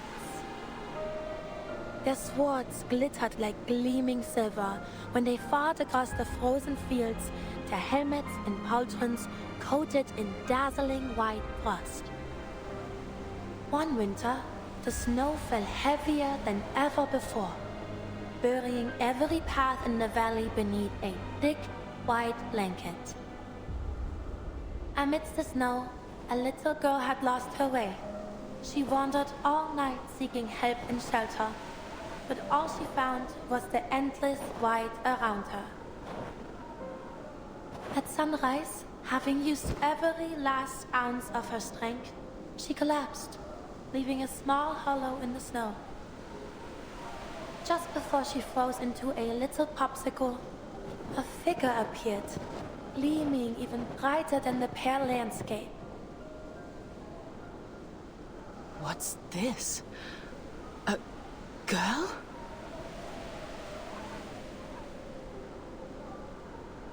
Oh, merciful Lord. I thought it only a stray fox. It seems my trip to the valley must be delayed.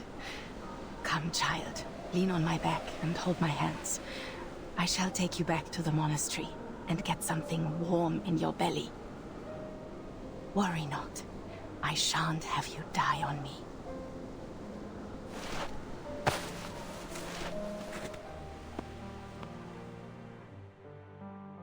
Thanks to this kind-hearted knight, the girl survived.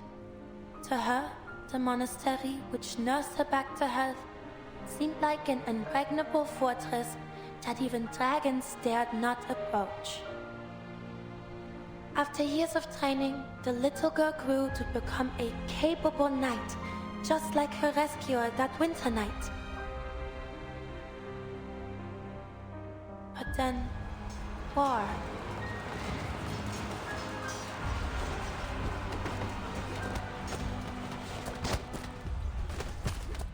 War found its way to their once secluded fortress, and she, along with her fellow knights, was called to the battlefield. Forced to fight, and after taking one life after another, doubts began to grow in their hearts. They were welcomed to the glamorous halls of the royal palace and praised for their skills, their slaughter. But for these noble knights, those words were not praise. No. They were wounds to their dignity and honor. We were fighters, yes. We raised banners and wielded swords, but we weren't.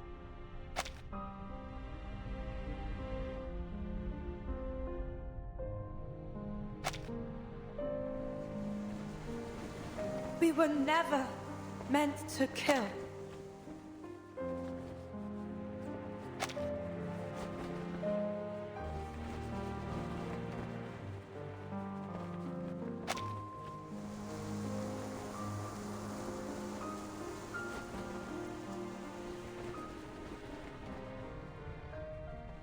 I hear someone. In that room. Masha, is that you? We'll know once we blast this damn door down. Come on, men! 3, 2, 1, push! Oh god, Masha, you're hurt! And all these kids! Hurry, she needs medical help!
The enemy's turned tail. Let's ride them down, Sergei.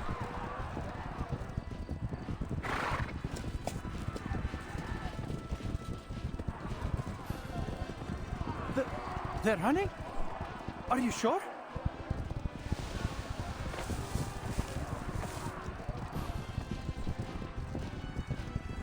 Of course I am.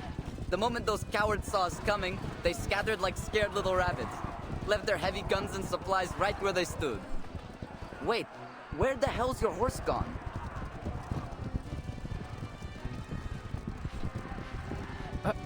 I'm not sure. All I know is something flew right at my forehead, and before I could think, I'd swung my shaushka at it. I don't even know what I hit. Next thing I knew, I was on the ground. That's one way to end your first charge, Sergei. And to think you are whining about not getting to charge in first. Well, looks like you'll be waiting a while longer. Hey, wait! Take me up on your horse. I'm not missing out on our victory.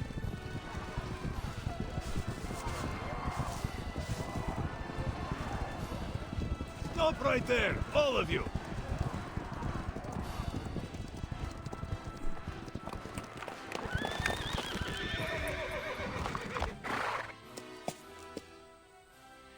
Sasha, Sergei, all of you, stop your pursuit! But they're on foot. We can still catch them if we go now.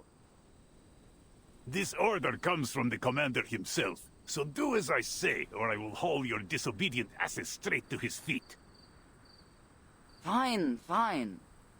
But why? You fought all kinds of battles, Yuri. What do you think? The main force probably hasn't caught up with us. We would be exposed to a counterattack if we move too far ahead. But what about the stuff they left behind? Are we just going to ignore it? For now. It is not like the Ravens will swoop down and snatch them up. Then, shouldn't we just grab their weapons first and then wait? We have been fighting for hours. Head back to camp. Catch a breath and a bite to eat while you can. For you and your horse. They will rotate another unit in later, after the scouts confirm whether the front is secure. Let them have the bother of retrieving the enemy's supplies. What? But we found them first. And you think that means they belong to you, huh? Are you a Cossack or a bandit? I'm no bandit. Then stop thinking like one. Leave the supplies for now. We must return to camp. But my horse is gone. I need to find him first. Stop your whining now, Sinok. I spied your horse wandering off toward camp. What? He ran back without me?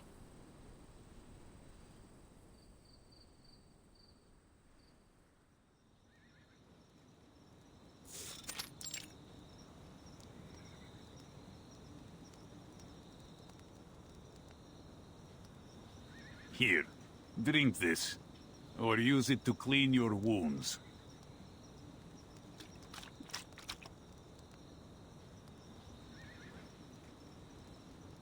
Hey, watch your step, Dada Yuri. You nearly stepped on my foot.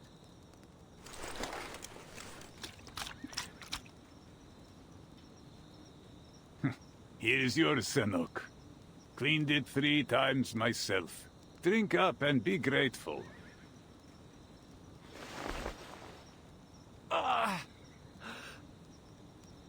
I didn't feel anything after I fell off my horse, but now...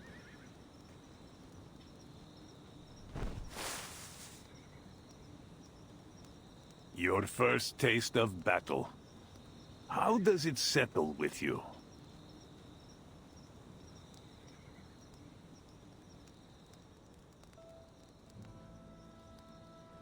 Well, it's not what I imagined.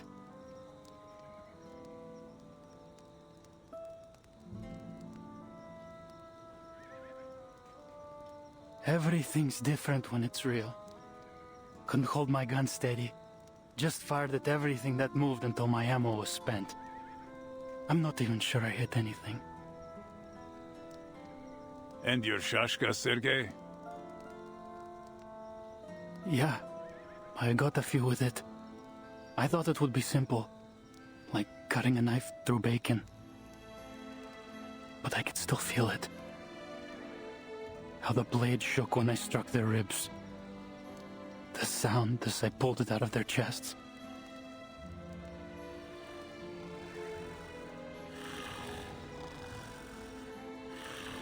I think I'm going to hell after I die, Tedayuri.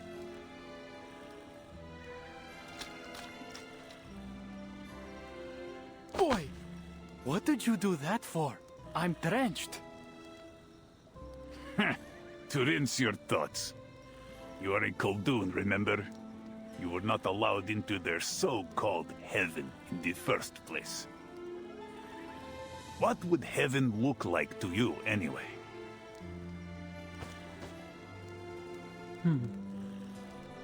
It'd be a place where Balik hangs and rows from the beams, and the air thick with the smell of Tyotushka's chicken and mushroom pies. Every night the beautiful Madame Astacheva would sing. My friends and I used to sneak down to the village square just to catch a glimpse of her. And our horses would roam free on a lush green steppe. And the river would run through its heart. A river that never floods and never runs dry. Oh, isn't that...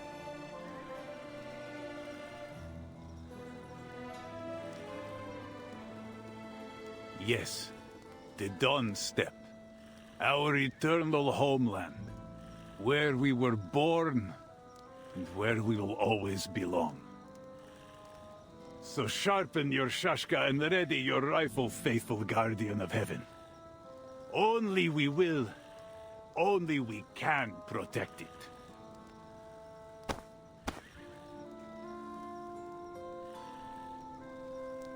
Go for a walk. Practice your aim. And be sure to refill everyone's canteens on your way back. Oh, okay.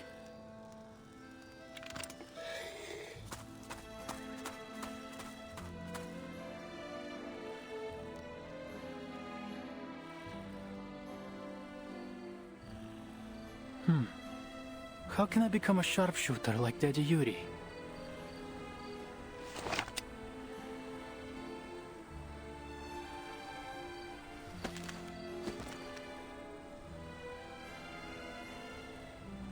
Something's wrong with my stance.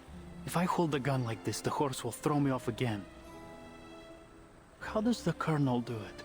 She won the Xeno horseback shooting contest 3 times in a row.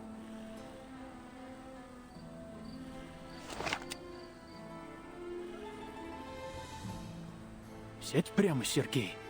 Расслабь ягодицы. Держи равновесие. Yeah, that's it. I think I've got it now.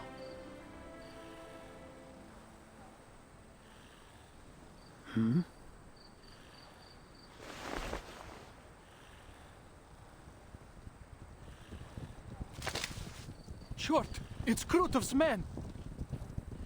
Enemies! Enemies at all!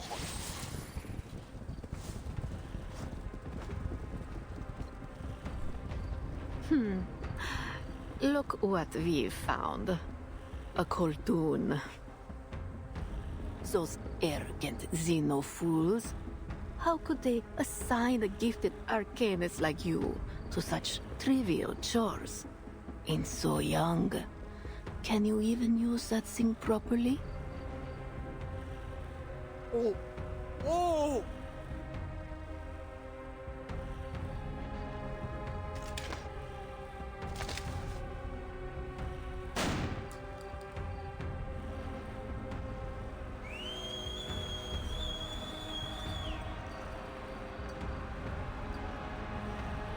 Curse you! Children of the Great Mother of Resurrection, show your devotion to her grand vision and the imminent, brilliant, blank era.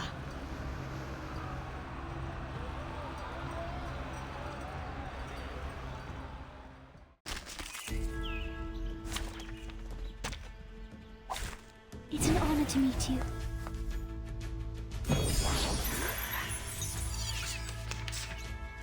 I can hear it. Just enough what I'm good at. Tu peux la jeter maintenant. The tremors La charme of d'horreur. It's out of you.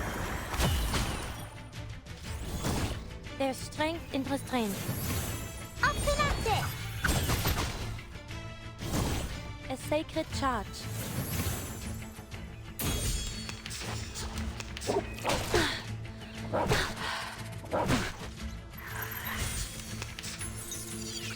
Ich schwör, that means to see Billy. I can hear it. I will remember your names.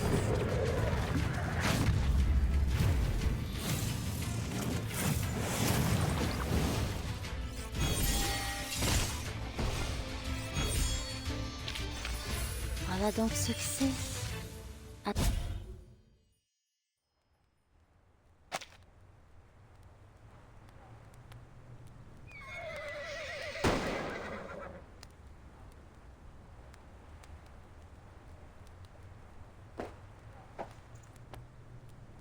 Thought you'd outflank me from the left bank and cut off my supply line? Ivan Ivanovich, I almost thought better of you. Even in this era, cavalry have outlived their use.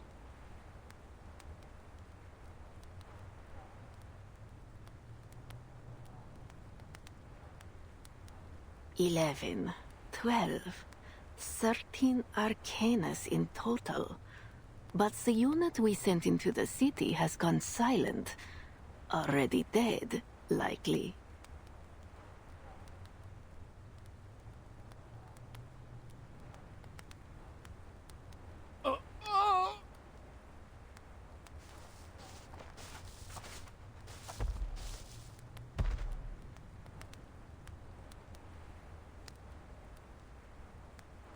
Huh?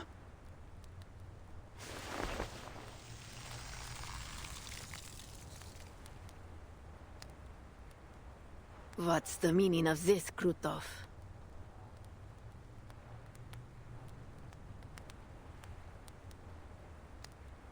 You sent Manis soldiers into Belgrade without my consent.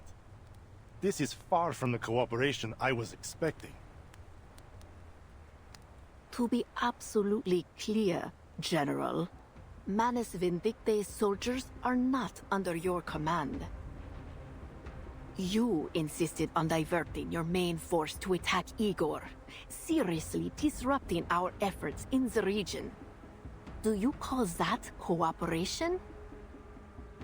Those atrocious flying witches are flitting around, destroying our rights as we speak. And I won't even speak of the Arcanus we could have recruited if it weren't for the battles you sparked. Soon, my army will reach the cavalry corps' siege. Igor will be forced out of his hole, his pathetic life will end, and his so-called legion will crumble. As for the rest of them, they're beneath concern. The Dawn will soon be under my control. After that, you can do whatever you want here. Of course, our victory could be brought about even sooner with that gateway. Just open it and teleport my men directly into this siege. It cannot be done until you pass the mask trial and earn the right to enter it. Ah, these masks. A convenient excuse to undermine me. If you refuse to scratch my back, don't expect me to scratch yours. My army will achieve victory, with or without your cheap tricks. Pray, do as you please, General. Now, would you allow me to return these Arcanus to her embrace?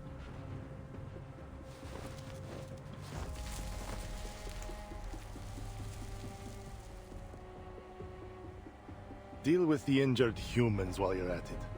They're no use to me. My pleasure.